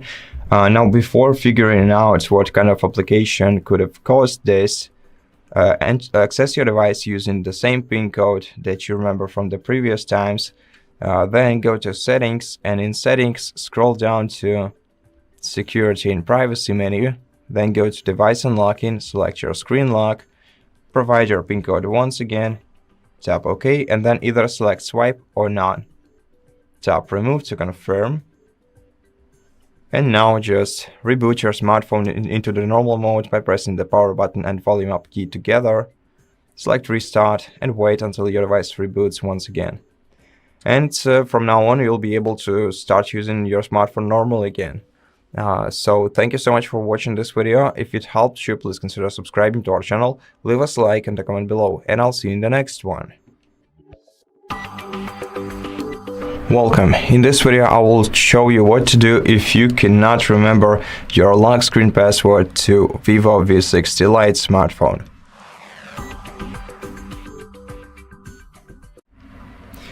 Well, if you cannot remember your password, the best solution in such case to this issue would be reaching out to Vivo customer support service and telling them about this problem that you encountered. And in case you can prove the ownership of your smartphone to them, for example, by showing them a receipt from the store where you bought this phone, either a paper one or an electronic one that you got on your email. They will be able to help you out with this problem and will recover the access to your phone, or will help you regain access to your phone without removing any data from it. That is why I consider it the best solution. Now, if this solution is unavailable for you, then the other one that you can perform yourself is the factory reset operation. In such case, all data from your device will be removed, wiped out completely, but still you'll be able to set it up as a new device and start using it once again. And you have two options of how to perform a factory reset operation on this phone. The first one is the remote one that I'm going to tell you about right now. So in order to perform the factory reset operation remotely, you can use any other device. I'm going to be using this smartphone because, of course, I do remember the password to it. I'm going to be using this device, but you can use any other device with internet connection. And all you have to do, well, first of all, you have to have the Google account set up on this device. I'm not sure where to check it. Okay, yeah, Google. So you have to have the Google account on this device, and what you have to do is open the web browser on any other device and search for Find Hub service by Google. Open it, sign into your Google account on this website. It's an official website by Google, so don't worry. Then go to the devices section, find your Vivo V60 Lite and tap on it, and among the other options you will find factory data reset option, which is the one that we're looking for. Once you select it and confirm your choice, the factory reset operation will be performed, and all data will be wiped out from your phone, and once it happens, you'll be able to set up your device once again.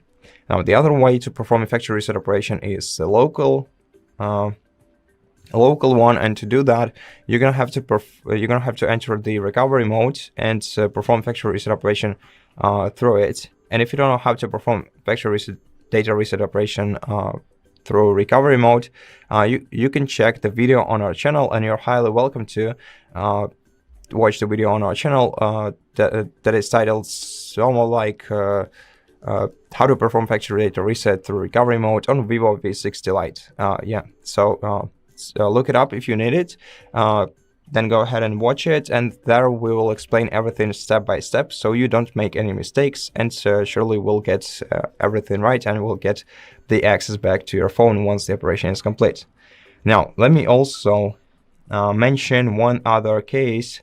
If you do remember your password, or I mean the one that you entered the last time and successfully accessed your device, sometimes it so happens that some third-party application installed on your device, or maybe some background activity related to some third-party application, is causing your lock screen to misbehave, and in such cases, in such case, you're gonna have to disable third-party activities on your phone by accessing the safe mode and try entering your password there. Now, in order to do this, you're gonna have to press the power button and volume up key at the same time to call up the power menu. Then hold your finger down on power off option until you see a notification like this. Then tap OK and wait until your device is restarted into the safe mode. Once you are in the safe mode, you will see the safe mode indicator in the bottom left corner of the screen. Now, try to unlock your device, then tap OK, and just in case you succeed, before trying to figure out what kind of application could have caused this, let's go to Settings. In Settings, swipe down to Security and Privacy. Oh, right here. Open this menu and go to Device Unlocking, go to Screen Lock, provide your complex password again, and then either select None or Swipe option, remove, and now just press the power button and volume up key at the same time and select Restart. Once your phone is restarted, it will reboot into the normal mode again, and you'll be able to use your device once again. And so that's it for this video. I really hope that it helped you, and if it did, please consider subscribing to our channel, leave us a like and a comment below, and I'll see you in the next one. Hello, in this video I'm going to show you the speed up checks on the Vivo V60 Lite. Okay, we can begin with developer options and a few things that we can change in them. So first, open up normal settings, scroll all the way down until you find About Phone. Now scroll down again, find software information, and in here we have our build number. We need to tap on it a few times in a row. Now confirm when joining your screen lock if you have one, of course, and now we can see that we are a developer. Now simply go back, click on System Management, and now on the bottom we have developer options. Now scroll down until you find 3 specific options. I'll show you which one exactly. Okay, here they are. Animator duration scale, transition animation scale, and the window animation scale. You can take a look that all 3 of them are currently set on 1x, but to improve the speed and performance of our device, we can select them on 0.5 or we can completely turn them off. Simply don't go higher than 1x because it will only slow your device. Personally, for me, the perfect balance between 1x and off is 0.5, so that's what I'm about to do, to select. Okay, and now let's scroll down until we find apps and background process limit, and in here we can change it from standard into at most 3 or at most 4 processes. It's up to you. In my case, I'll select, I don't know, at most 3, for example. Okay, that's all when it comes to developer options. And now we can open up the settings and let's find where it is. Apps, okay. Click on see all. And in here, simply, if you have some of the apps that you are not using, simply uninstall them. But be aware that some of those apps are system apps and you shouldn't uninstall them or force stop them. But if you have apps that you have manually downloaded, simply uninstall them to get some more storage space. Thanks to that, your device might start working a little bit faster. So for example, I think that I had a game. Yeah, Candy Crush. We can uninstall it, simply tap on it and click on uninstall. Click on OK, and now our app has been successfully uninstalled. There is also faster way how you can uninstall your apps. Simply find it on your home screen, then hold on it and click the bin icon, and then click on uninstall. Really cool thing, and easiest way how you can uninstall your apps. And now, in some of the apps, it's also possible to clear the cache. I think in my case, it will be available in the Chrome. Now, click on your app, click on storage and cache, and now, when it comes to me and the Chrome app, the cache is 25 megabytes, and I can clear it. Don't worry, it's not your personal data or anything.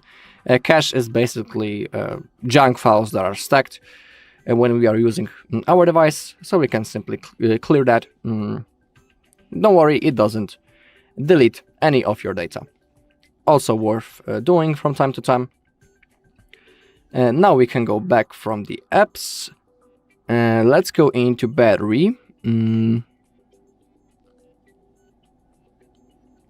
not in here, my bad. Let's get back. Let's go into RAM and storage. And in here, we can manage our storage. To get some free space, you can simply delete something from your device, the things that you are not using, or even you can perform a cleanup right in here of the junk files. You can see that 200 megabytes has been cleared, and thanks to that, our device might start working faster. Okay, from here, let's get back. And now we can close it up, and let's open up the iManager. In here, it's also going to scan, and sometimes we have possibility to click the optimize button, so it's always good to do it just like that to optimize our device. Okay, then click on done, boom, and now our device is working in the best possible way. In here we also have the space cleanup. Currently no junk data. It's always good to clear that junk data from time to time, manually. Okay, from here let's get back into the settings. Let's scroll all the way down and let's click on the system update. It's always good to use the latest version of our software. In my case, I need to install it. I won't do it right now because I need to have above 20% of the battery, so currently it won't work, but if you have possibility to download the update, you should do this ASAP. Okay, also if you want, from the Play Store, you can download some third-party cleaning apps that can help you to organize the stuff on your phone. But in my personal opinion, the cleaner that is already provided by the Vivo, which is inbuilt feature, works just fine. But of course, if you want, you can download extra apps from the Play Store. Also, if you're using your phone during the day for a long period of time, there's a chance that when you open up the recent apps, you have a lot of apps opened in the background. We don't want that because those apps are only taking our RAM away, and that that might be the problem why our device is running slowly. So what's worth doing is to simply open up the recent apps and manually close the apps that we are not using. Thanks to that, we release our RAM. And the last thing that I'm about to show you is how to perform a reboot, because rebooting your device regularly can extend the lifespan of our device. Also, during that process, our phone rests and the RAM gets freed up also. So it's worth doing, for example, once a week. For me, it's completely enough, and that's what I always do. To perform a reboot, we need to launch the power menu first. We do it by clicking the power button and the volume up button at the same time, just like that. And now, to reboot your device, select the restart. Now you can see that the Vivo logo disappeared. All we need to do now is to wait until the phone turns on. It will be ready to use. Alright, and that's all in this video. Thank you all for watching. If you found this video helpful, please leave a like, comment, and subscribe. Hello, in this video I'm going to show you the camera tricks on Vivo V60 Lite. Okay, let's open up our camera, and in here I'll show you, in my opinion, the most interesting things that we have.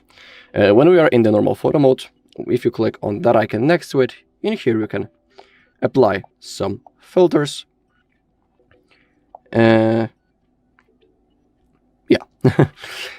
Above, if you click on the settings button, you can enable the grid lines, level, shake retouch. You can also adjust the brightness, saturation, contrast, and the sharpness of your photo. The grid lines works in that way that you can see that this grid appeared right now on the screen, and it can help to position our phone in the proper way before taking a photo. So let's say that you're taking a photo of something and you want it exactly in the middle. Thanks to the grid lines, you can position your camera in the proper way before taking a photo, and you will know when something is exactly in the middle. Same thing with the level. It shows you, are you holding the phone steady on a proper level. In here we can see that cross, and when it's yellow,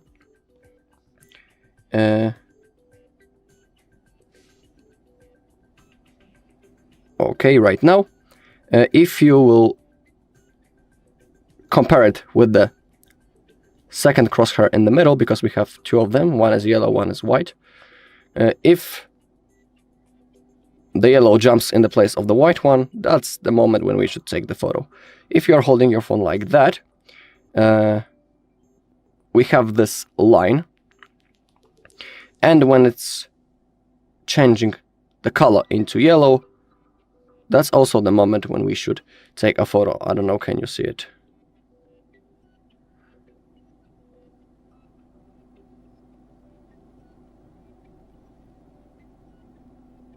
Okay, for example, right now. Okay, you could see it for 1 second.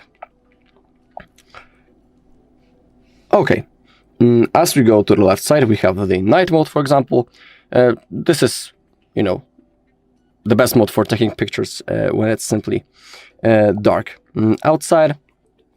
Above, you can launch the panorama night mode. Panorama mode works like that you need to click your power, not the power button, but the shutter button, and then slowly move from the left side to the right side to create a wide photo. When it comes to normal photo mode itself, if you tap on the screen, you can see this small bar, and now if you slide to the downside, you can change the exposure level. You can increase it or decrease it. Okay, and now under the shutter button we have the small arrow. We can slide to the upside and we can launch this mode. It looks like an Instax. Down below we can also select the filters, use the beautify mode. We can select the frame. I'll show you how a photo will look if you are using one of those modes. I will use that one. Okay, and now to create a photo, simply click this blue, not blue, big button. Simply click on that. If you want to check it, click on the downside, and that's how it looks. Okay, let's exit this mode for now. And let's go to the right side. We have micro movie mode. If you don't know how it works, you can click on the information button. Helps you easily shoot and quickly create video clips, allowing you to record and share the beautiful moments of your life during travel, parties, and other occasions. Click on got it. And now we need to make the first movie. So click the button, record something. Okay, we can stop it. You can see that the first video appeared right in here. Now, when I click the shutter button, a new video will start. So it will be a little bit different. Okay, so it's like an editing tool. We can make one video from different ones. We can, just connect them. If you click on the edit button in here, you can change the speed of your recording. You can split it,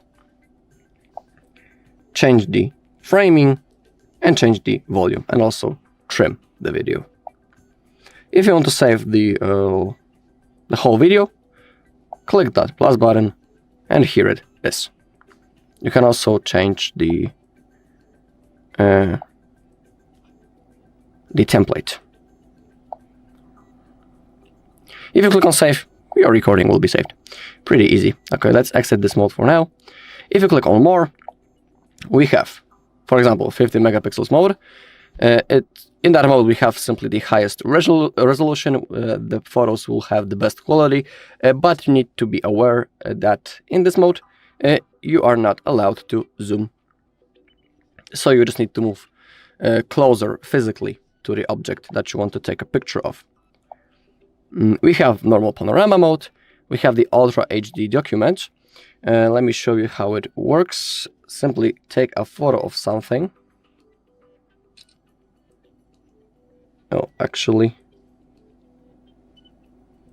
it didn't work just like I have wanted, because it should delete the surrounding. So that might be the problem. Why it doesn't want to work? Oh, okay, now it will. You can see that frame right now. Okay, and now when you take a picture, you can see that exactly only the shape of this, not the document, but this piece of rubber has been exposed on the photo. So the rest of the table has been cut, and our document now is on our whole screen. We don't see any of the background, so that's pretty cool thing. That's like taking a picture that automatically turns into a PDF and piece of paper with the A4 format. Okay, next thing is slow motion mode. Unfortunately, we cannot change the resolution or the FPS. We have 120p with 120 FPS. We can also change the zoom 1x or 2x. I think that I don't need to tell you how the slow motion mode works, but I'll show you for people who don't know. So it will slow our video. It will be simply in the slow motion. Now I will play it, and you can see that it's really, really slowed.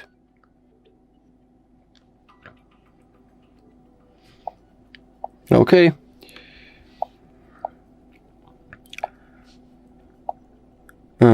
And I'll show you also the dual view mode. Thanks to that mode, we can record a video from both cameras at the same time. Above, you can change the resolution. In here, you can use the beautify mode. You can change the size of the cameras.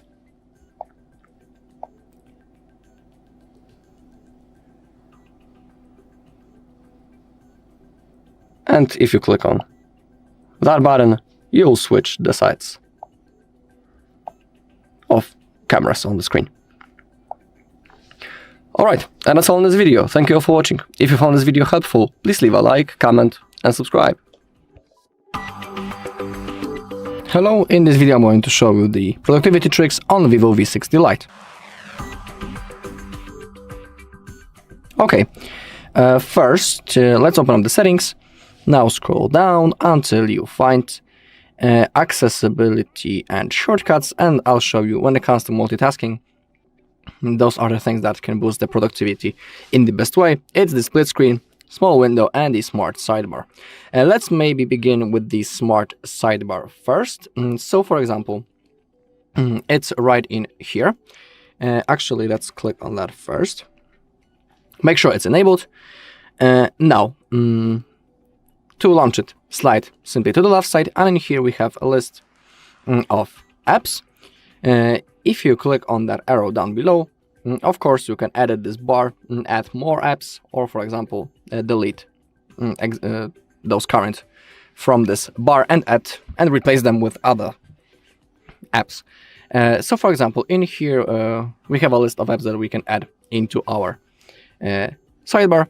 We also have convenient tools such as, for example, screen translation. I will show you that in a second, how it works, because it's really useful. But when it comes to the sidebar itself, when we click on one of those apps from that list, you can see that it opens in the floating window. It is really cool because thanks to that we can do various things on our phone at the same time.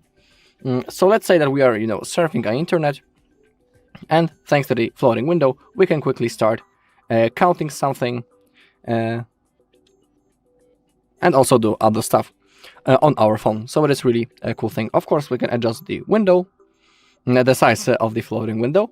We can also change its position anywhere that we want on the screen.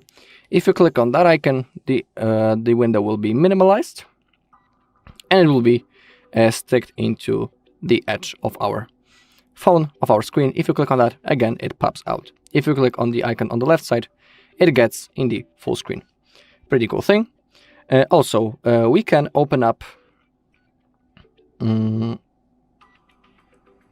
the split screen mode from the floating window. To do it, open up the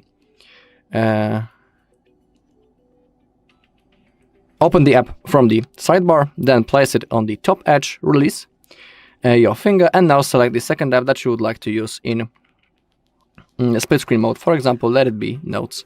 Now, thanks to that, our screen has been split in half. Both apps are opened, and thanks to that, we can do two things at the same time. We can quickly create notes and also count something. So it is really, really convenient and comfortable thing. We don't need to switch between apps all the time. Also, if you click on that three dots in the middle, you can swap those apps, change their size, and also you can add a combination.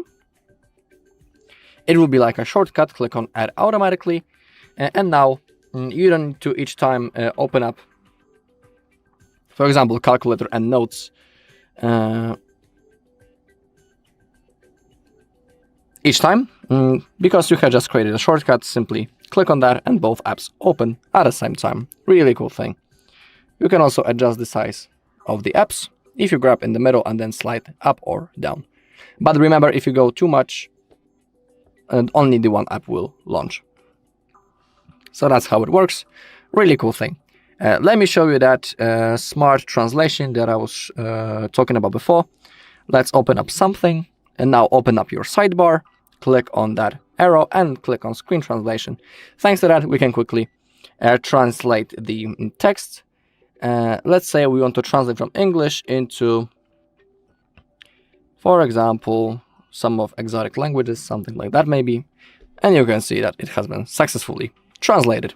Also really cool thing, worth checking. And also, when it comes to the notes itself, we also have an AI functions that can boost our productivity. You can see that in my case, I have a note about history of a car, and we can enchant this text using the AI. But first, we need to select that text, just like that. Click on the AI. If you want to use it, you need to be signed in into your Vivo account. If you don't have one, you just need to create it. And here we have functions such as Smart Layout, Summarize, Extract to DOS, or Translate function. Let's try, for example, the Smart Layout. Simply select the text and wait a little bit. You can see that everything is being generated. Really, really cool thing. If you want to save the changes, click on Replace Selection, and everything has been successfully selected and replaced. Really, really cool thing. Now let's try the Translate function. Again, we need to select the text. Click on the AI icon right in here. Boom. Let's try the Translate option this time. Oh, but I think that it's only translating into English. Okay, I want to translate into other languages. For example, into German. Then click on Translate. Okay, and you can see that everything is being generated right now. So it worked just like it should. Really cool thing also. Okay, let's open up the settings and again, shortcuts and accessibility. When it comes to productivity, I think that is all that I wanted to show you in here when it comes to multitasking features. But we also have the Gemini, which is our AI assistant, and thanks to that, we can also do some cool things and save some time. For example, the text that I have shown you in the notes about the history of a car was completely generated fully by the Gemini. We have two ways how we can launch the Gemini. It should be as a standalone app, but I don't see it currently. Yeah, weird thing. But to launch it, all you need to do is to simply hold the power button. Just like that. Now we can see that the Gemini appeared and it's already registering my voice. If you want, you don't need to use voice commands. You can simply launch it and then start typing manually. It also works. You can even send him photos. When it comes to Gemini, we can do cool things with it. We can do some things remotely. We can ask him, for example, to search for something in the internet, how to get directions, let's say, into the nearest Italian restaurant. So it's really cool thing. Thanks to that, we can save a lot of time. So let me show you a few things that we can do using the Gemini. For example, let's try to remotely set an alarm. So I'll do it using the voice command. Set an alarm at 3 p.m. and name it Do the Groceries. I've set an alarm for 3 p.m. with the label Groceries.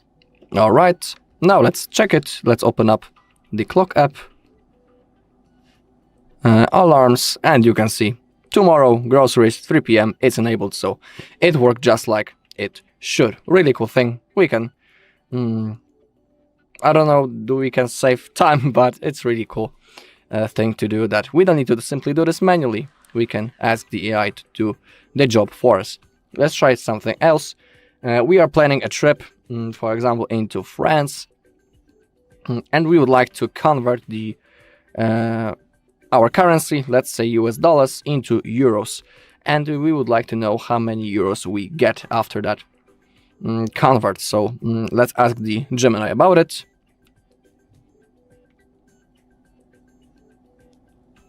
How much euros is $1,000? 1,000 USD is approximately 857.47 euros, based on the exchange rate of 0.85747 UR per 1 USD as of October 28, 2025. Please note that currency exchange rates fluctuate constantly. Okay, so that's another example how you can use the Gemini. You can see that everything has been exchanged from dollars to euros. Remember that the current rate might be a little bit different. Okay, I'm wondering if there's something more that I want to show you, but I think that is all. I have shown you floating window, all of those most important features. Let me only take a look one last time. Is it all that I wanted to show you? But I think that is all. Yeah, okay. So, that's all in this video. Thank you all for watching. If you found this video helpful, please leave a like, comment, and subscribe. Hello, in this video I'm going to show you the security tricks on Vivo V60 Lite. Okay, let's open up the settings. Now, scroll down until you find security and privacy. Let's begin with that. Let's select device unlocking first, and let's select our screen lock. So select the first option. Now we have three types of the lock screen: pattern, pin, or complex password. It's up to you which mode you liked most. In my case, I'll select the pattern.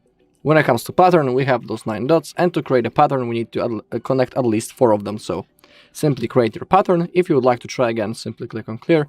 If you want to save, click on next, and now redraw your pattern to confirm.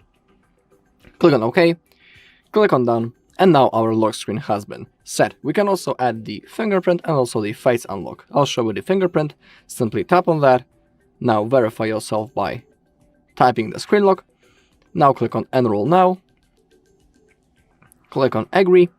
And now you can see that on the bottom edge we have this icon. It's our sensor. And now we need to place our finger on it. When we feel a vibration, we need to lift it up and then put it again. And simply repeat that process until your fingerprint will be registered. It's going to take a few tries, so simply be patient and keep repeating the process.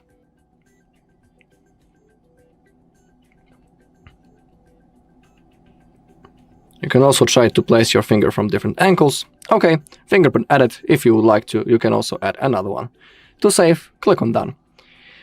Also, if you want, you can also change even the style of the fingerprint unlock. In here you have all possible modes. For example, let's select that one. To change it, hit on apply. Really easy thing. Okay. And when it comes to the face unlock, it is really similar. All you need to do is to click on enroll now, then place your face inside of a frame that will appear in the middle of the screen and wait until your face will be registered. Really easy thing. Okay, so now let's try how it works. Let's begin with the screen lock first. Simply draw it. Boom, the phone gets unlocked. Really cool thing. And now the fingerprint, simply place it, and the phone also unlocks. Now, from here, let's go straight into account security. When it comes to the Google account, everything is fine. It's always good to check, is everything okay? If something will be wrong, simply follow the instruction on the screen. And we also have the Vivo account security, but when it comes to me, I'm not even logged in, so there's nothing I can do in here. If you want, of course, you can create that Vivo account. Now, let's go into app security, and let's perform a security scan. Click on agree. It's going to check for potential threats. Okay, everything is secured, so that's good to see. Simply from time to time you can perform that scan also manually in search of potential threats. Now let's go into system and updates. It's always good to have the latest version of our software. Let's click on Google Play System Update because I think that I have an update possible to download. Yeah, to download it, hit this button. After that, you might need to restart your device to complete the update. I won't do it right now because I want to show you some other things. But if you have that possibility, you should do this ASAP. Okay, now let's click on Security Update. And in here also, I can download and install the update. I will do it later in my case. Okay, now another cool thing is Find My Device feature. When it's enabled, we can locate our device using Find My Device app or Find My Device web. But you need to remember about one thing. To use this feature, let's say that our Vivo will be lost and we want to use Find My Device app or web. I'll open up the web for now. And now you need to sign in into the Google account on which you were logged in on your Vivo. Otherwise, if you log in into wrong account, you won't see your phone right in there. So let's I will sign in into the Google account, and now you can see the list of devices that are connected with this account. In here we have our Vivo, and for example, we can remotely lock it. Currently, those option doesn't appear because I'm using this device. So for example, I'll show that on the Nubia. You can remotely secure your device and also even perform a factory reset. So no one unwanted will get access into your data. Pretty cool thing.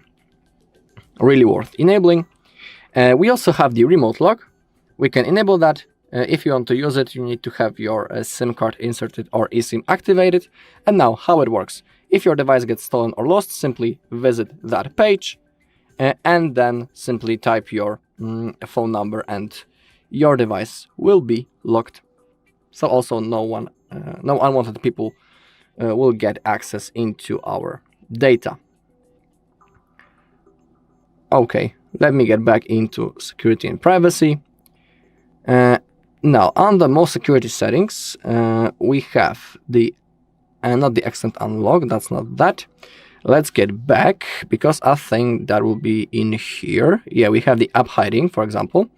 We need to enter our privacy password. We can also, of course, change the password type. For now, let's select, for example, 4-digit. In here, basically, you create a password first. So do it. And now you have 2 security questions. You can pick the question from that list or select a custom one down below. Now type your answer for both questions, then click on next to save it. You can add security mail address. You can do it right now or do it later. It's up to you. And now, when hidden, the app will not show up on the home screen, the recent apps interface, or some app lists, and you will not receive new messages from this app. Now, we need to select how we want to get access into hidden apps.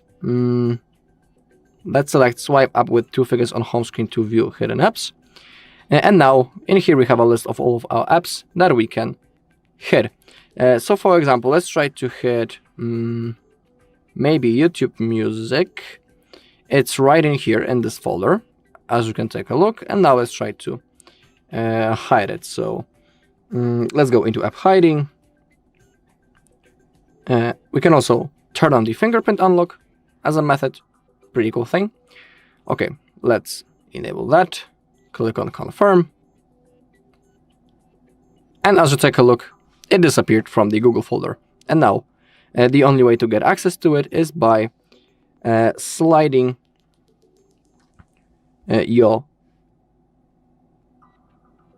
fingers with 2 fingers to the upside. Okay, now verify yourself, and in here we can find our hidden apps. Pretty cool thing. Okay, but for now, I want to turn it off. I mean the YouTube Music. I'm just showing you how you can do it. Okay, next thing. Let's open up the iManager in here. We can also perform a security scan quickly instead of each time opening up the settings. It's a really cool thing. And we have the app encryption, which will be under utility tools. Let's click on app encryption. And now we can lock our apps. So let's try to lock Chrome, for example.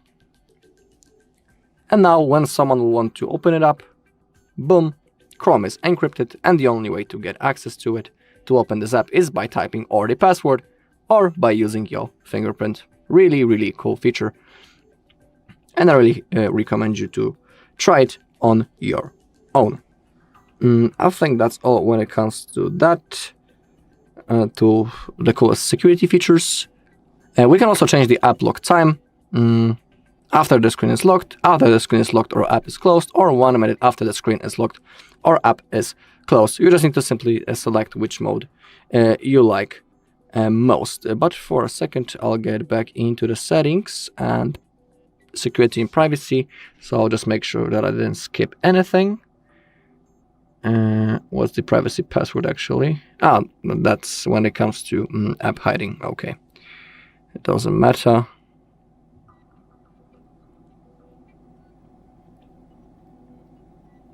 Okay, if you click on how and when to hide apps in app hiding, you can select hide when locking the screen or hide after a period of inactivity. If you click on that, you can select the frequency. After 5 minutes, after 1 minute, hide now, or the rest of those possible modes.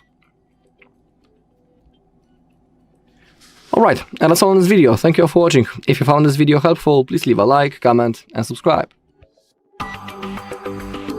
Hello, in this video I'm going to show the AI features that you might didn't know about on Vivo V60 Lite. Okay, we can begin with the AI that we can use in the notes, and I'll show you a few things that we can do. So first, I'll show you how you can enhance your notes. So for example, in here I have an article about history of the car, and it was already even almost fully generated by AI. So if you want to use the AI, you need to select the text in your note, and also if you want to use it, you need to have at least 200 characters. Okay, now we have the AI creation, and if you are launching it for the first time, there's a huge chance that it won't appear. It will tell you to sign in into your Vivo account. It is necessary to use that feature. If you don't have an account, you can create it. It's completely for free, so don't worry. Okay, and in here we have features such as Smart Layout, Summarize, Extract to Those, and Translate function. Let's begin with the Smart Layout maybe. So now it's going to simply generate the text, so it will look in the best way, just like that. Pretty cool thing. If you want to save the changes, select Confirm Insertion, just like that. Now everything has been successfully replaced. Now let's try to copy the whole text once again. Then click on the AI. Now let's try the Summarize function. Okay, that's how it works. If you want to save it, click on Confirm. Let's use the AI once again. Now we have Extract to Those. Oh, actually, in this case, it didn't work. But let's try to translate this time. Okay, select all, AI, and translate. Now let's select also the language, the target language.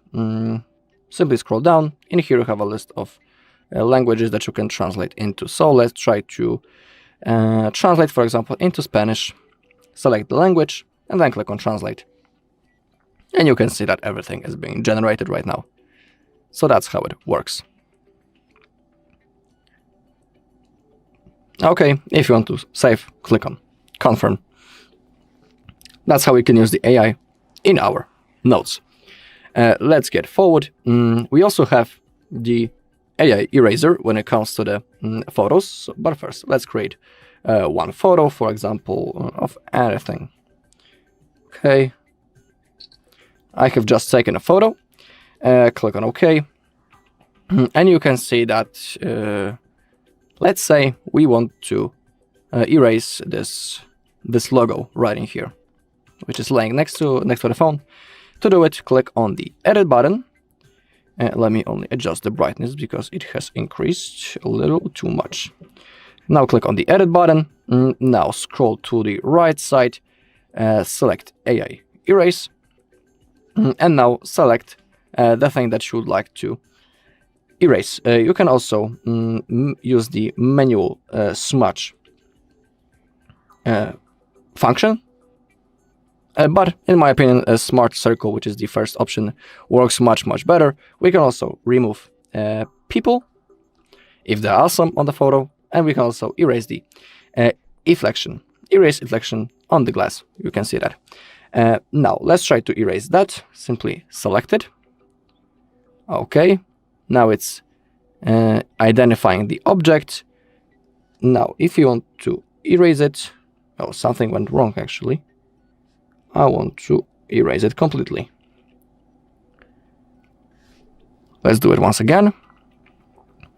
Okay, sometimes it leaves a reflection like that, like this shadow, but don't worry, you can circle it once again, and now it should be deleted properly. Okay, now it works and looks just fine. If something like that happens to you, just like to me, that some part wasn't deleted properly, simply try to circle it once again and it should look okay this time. If you want to save it, click on this button, click on save, and now everything has been changed. So that's the original photo, and that's the photo when we have erased this logo, this piece of plastic. So that's how the erase works, which is also pretty cool function. Okay. I'm wondering there's something more that I would like to show you. I can also show you the Gemini, which is our AI assistant. Works really cool. So I'll show you a few things that we can do with it. When it comes to the Gemini, you can ask him about anything that you want. You can also give him simple tasks. Simple. For some people, it might not be. They might not be simple, but I'll show you a few examples how you can use the Gemini. Of course, I highly recommend to try on your own what he can do. So let's say that we are hungry and we would like to eat some pizza. We can ask the Gemini where is the nearest pizza and how to get there. We can get directions. To launch the Gemini, we need to hold the power button for a few seconds. It will appear. You can use voice commands to communicate with him or simply manually type on your keyboard. I'll show you the voice commands. Where is the nearest pizza? Because I'm really hungry. And please get directions there.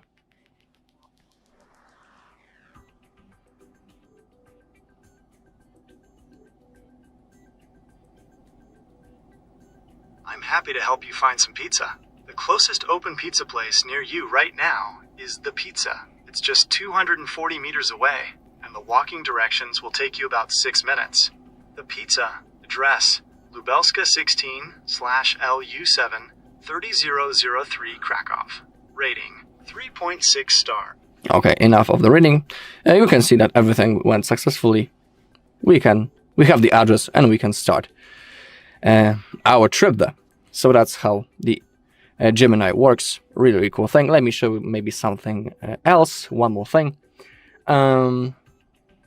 Let's say that we are planning a trip and we would like to quickly know what is the current weather in New York, let's say. Let's ask the Gemini about the answer. What's the weather right now in New York?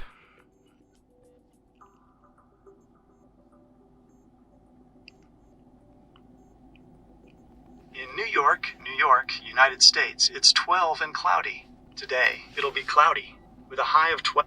Okay, so that's how it works. If you click on the plus button, you can also take a photo and send it to the Gemini and, for example, ask him what it is or search for similar things in the internet. He'll do the job for us. If you click on that icon, you can start the live mode with the Gemini. Hi, I'm Gemini. We're about to go live where you can explore complex topics or ideas just by talking. But before we get started, take a quick look at this important information. Okay, so that's the live mode. You can talk with the Gemini in the live mode and again ask him about anything, speak with him about, just like I'm saying, about anything. Everything is about you and your creativity. Of course, all of chats are the same. You can read about it right in here. So let me have a quick conversation with the Gemini. I'll show you a few things, and then I'll show you where to find this saved chat. So click on OK. Let's start chatting whenever you're ready. You know what? I need to get to the airport as soon as possible. Could you please give me directions there? I'm traveling by car, by the way. To give you the best directions, could you tell me which airport in New York you're heading to? For example, JFK, LaGuardia, or Newark. Also, Where are you starting from? I would like to get into JFK Airport, and I'm starting from city center, from the Times Square actually.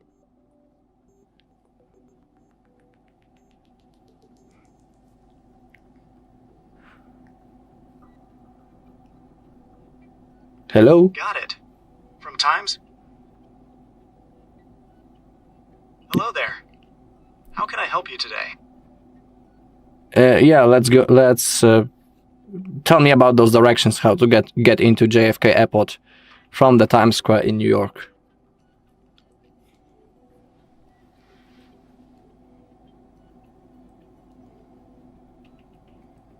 Okay, so from Times Square, you'll want to head south on 7th Avenue and then take a left onto 40th Street to get on the Lincoln Tunnel access road. After going through the tunnel, you'll want to follow signs for I-495 or the Long Island Expressway heading east, and then transition to the Belt Parkway East, which has signs for JFK Airport.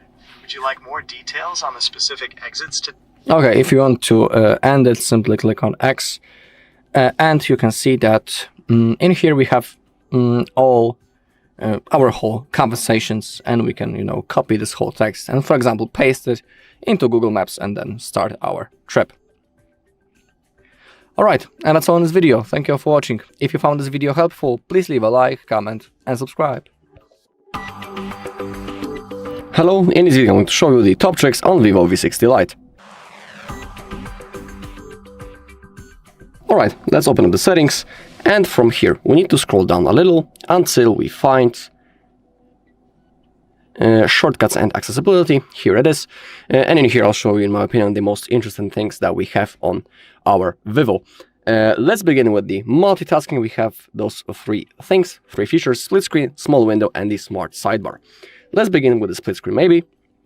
Make sure that it's enabled, and we have a few ways how we can enter the split screen. It depends which navigation mode we are using. In my case, I'm using 3 keys. If you are using the gestures, it will look a little bit different. In here, you can always click on Learn Gestures, and it will depend a little from which mode you are using. So, in here we have like a tutorial how we can enter the app in the split screen mode. It says that we can slide with the 3 fingers to launch the split screen mode, but as you can see, when I'm doing it in the settings, it says that it's not supported. So we need to find an app that supports that. For example, I'll show you that Notes support that mode. So I'll slide to the upside with 3 fingers.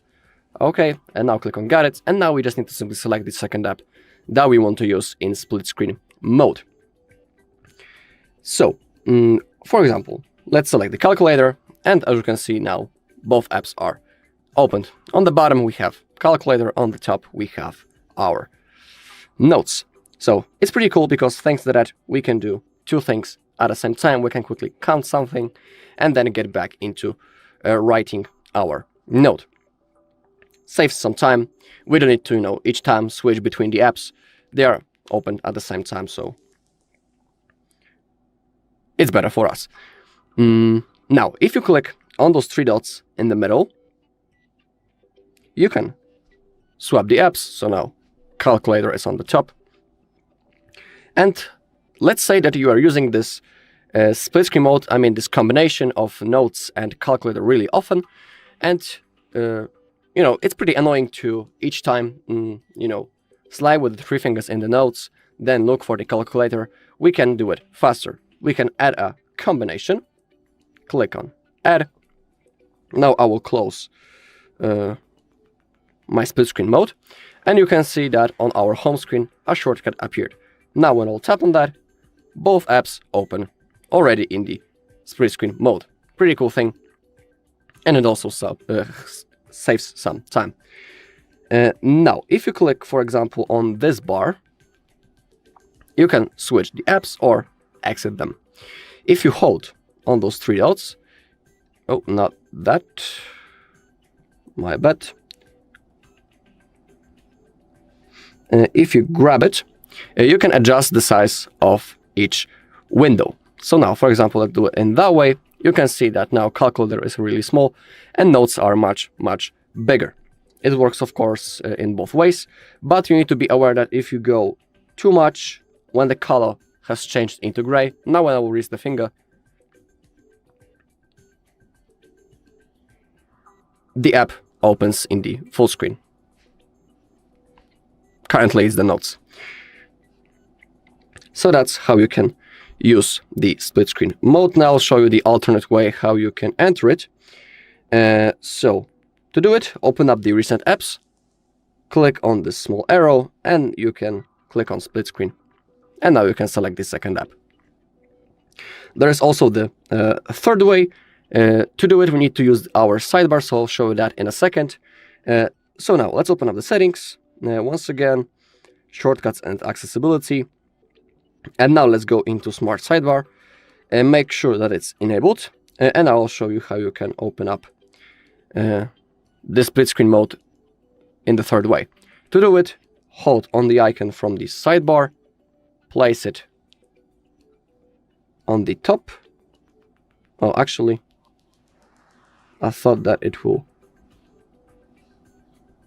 work, but unfortunately it doesn't. Okay, so my bad. So we have two ways how we can launch it.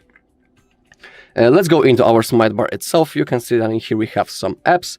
As you scroll down and click on that arrow, you can find the edit button. And let's say that I don't want in my sidebar, for example, the Netflix and the Facebook. And instead of them, I want my phone app and, I don't know, maybe Maps. To save it, click on Done, and now those apps are in here, as you can see. Now, if you click on one of those apps from the sidebar, they will open in the floating window. It is also really cool for multitasking, because thanks to that we can do two things at the same time. Let's say that we are scrolling the internet, we are using the Chrome, and we can adjust the size of our second app and still do other things in our internet. Everything works, as you can see. We can now quickly switch into our calculator, simply tap on that, quickly count something, and then you can get back into scrolling your internet. Also a pretty cool thing. Now, if you click on that button, you can minimize the window. You can see that now it's attached into the edge of our screen. It's a little bit hidden. So now, when we want to get access to it, simply tap on that and the window appears. If you click on the button on the left side, you'll open that app in full screen. So that's how it works. Let's scroll down again a little. And down below we have, for example, the super screenshot. The normal way of creating a screenshot is by clicking the power button and volume down button. That's the most common way. But we have alternate ways how we can do it. In here we also have the guide how we can take a screenshot. So we have screenshot via gesture, simply slide with three fingers to the downside, and the screenshot has been taken. We have via buttons, also works. Now we can select an area screenshot. To do it, slide with your three fingers and hold. And now we can select which part of the screen we would like to screenshot. Down below we can also change the shape. For example, let's select the heart. To save it, click on that icon on the top right corner. And it also has been saved.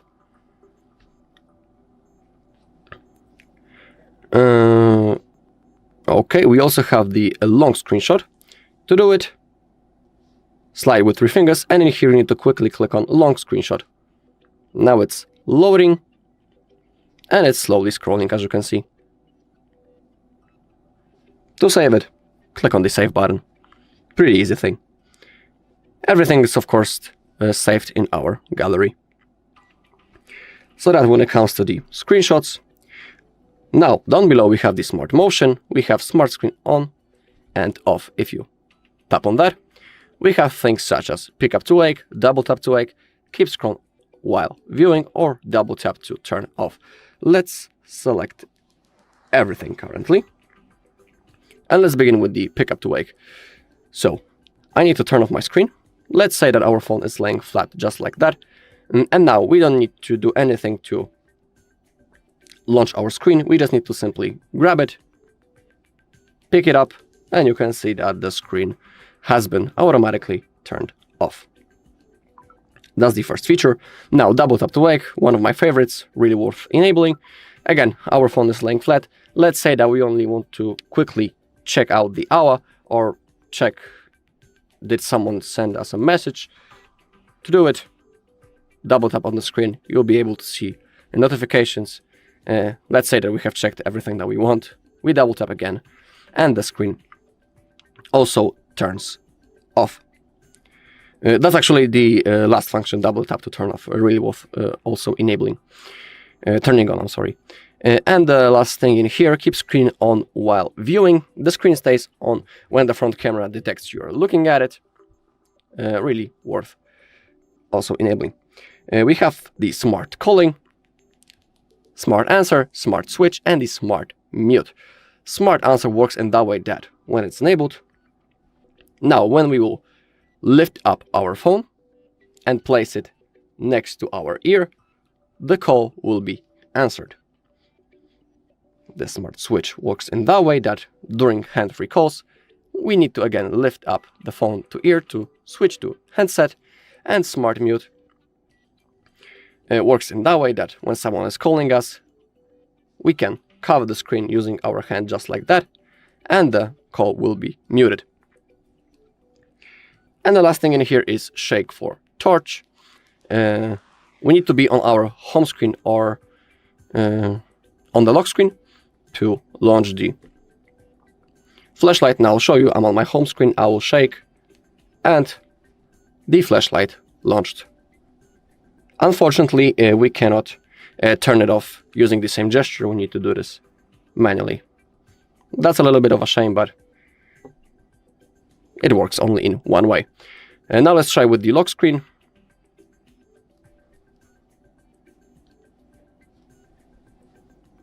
And it also launched. Okay. I will turn it off for now. Back into the settings. I think that's all when it comes to accessibility and gestures from the things that I wanted to show you. Yeah, that's all. We also have cool thing, Ultra Game Mode.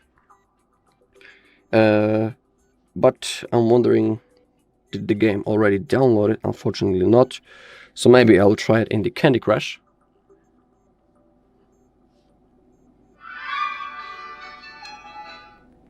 Okay. And now, in here we have this smart bar. It's a little bit hidden in the place where I'm pointing at. To launch the game mode, we just need to simply slide to the right side. And in here we have the game tools. And we can enable to block notifications. We can reject the calls. We can lock our brightness. We can quickly create a screenshot. We can enable the mistouch prevention. So we won't get distracted or nothing wrong will happen during our gameplay. Down below, we can see the apps. Of course, we can edit them. So now when I'll click on the Chrome, it opens in the floating window and we can still play. Also really cool thing. And we have the performance panel. If you want to have the best performance in your gameplay, you can select the boost mode. But remember that in this mode, the battery consumption will be bigger and the phone might heat up a little bit more. So you should use this mode only during the gameplay and not for a longer period of time, because, you know, overheating your device is not the thing that we should do, and we should avoid that. But for example, when you are playing, I don't know, 2 hours a day, and then you turn it off, it will be completely fine. Down below, you can also select the refresh rate. I always highly recommend setting it on high level. Alright, and that's all in this video. Thank you all for watching. If you found this video helpful, please leave a like, comment, and subscribe.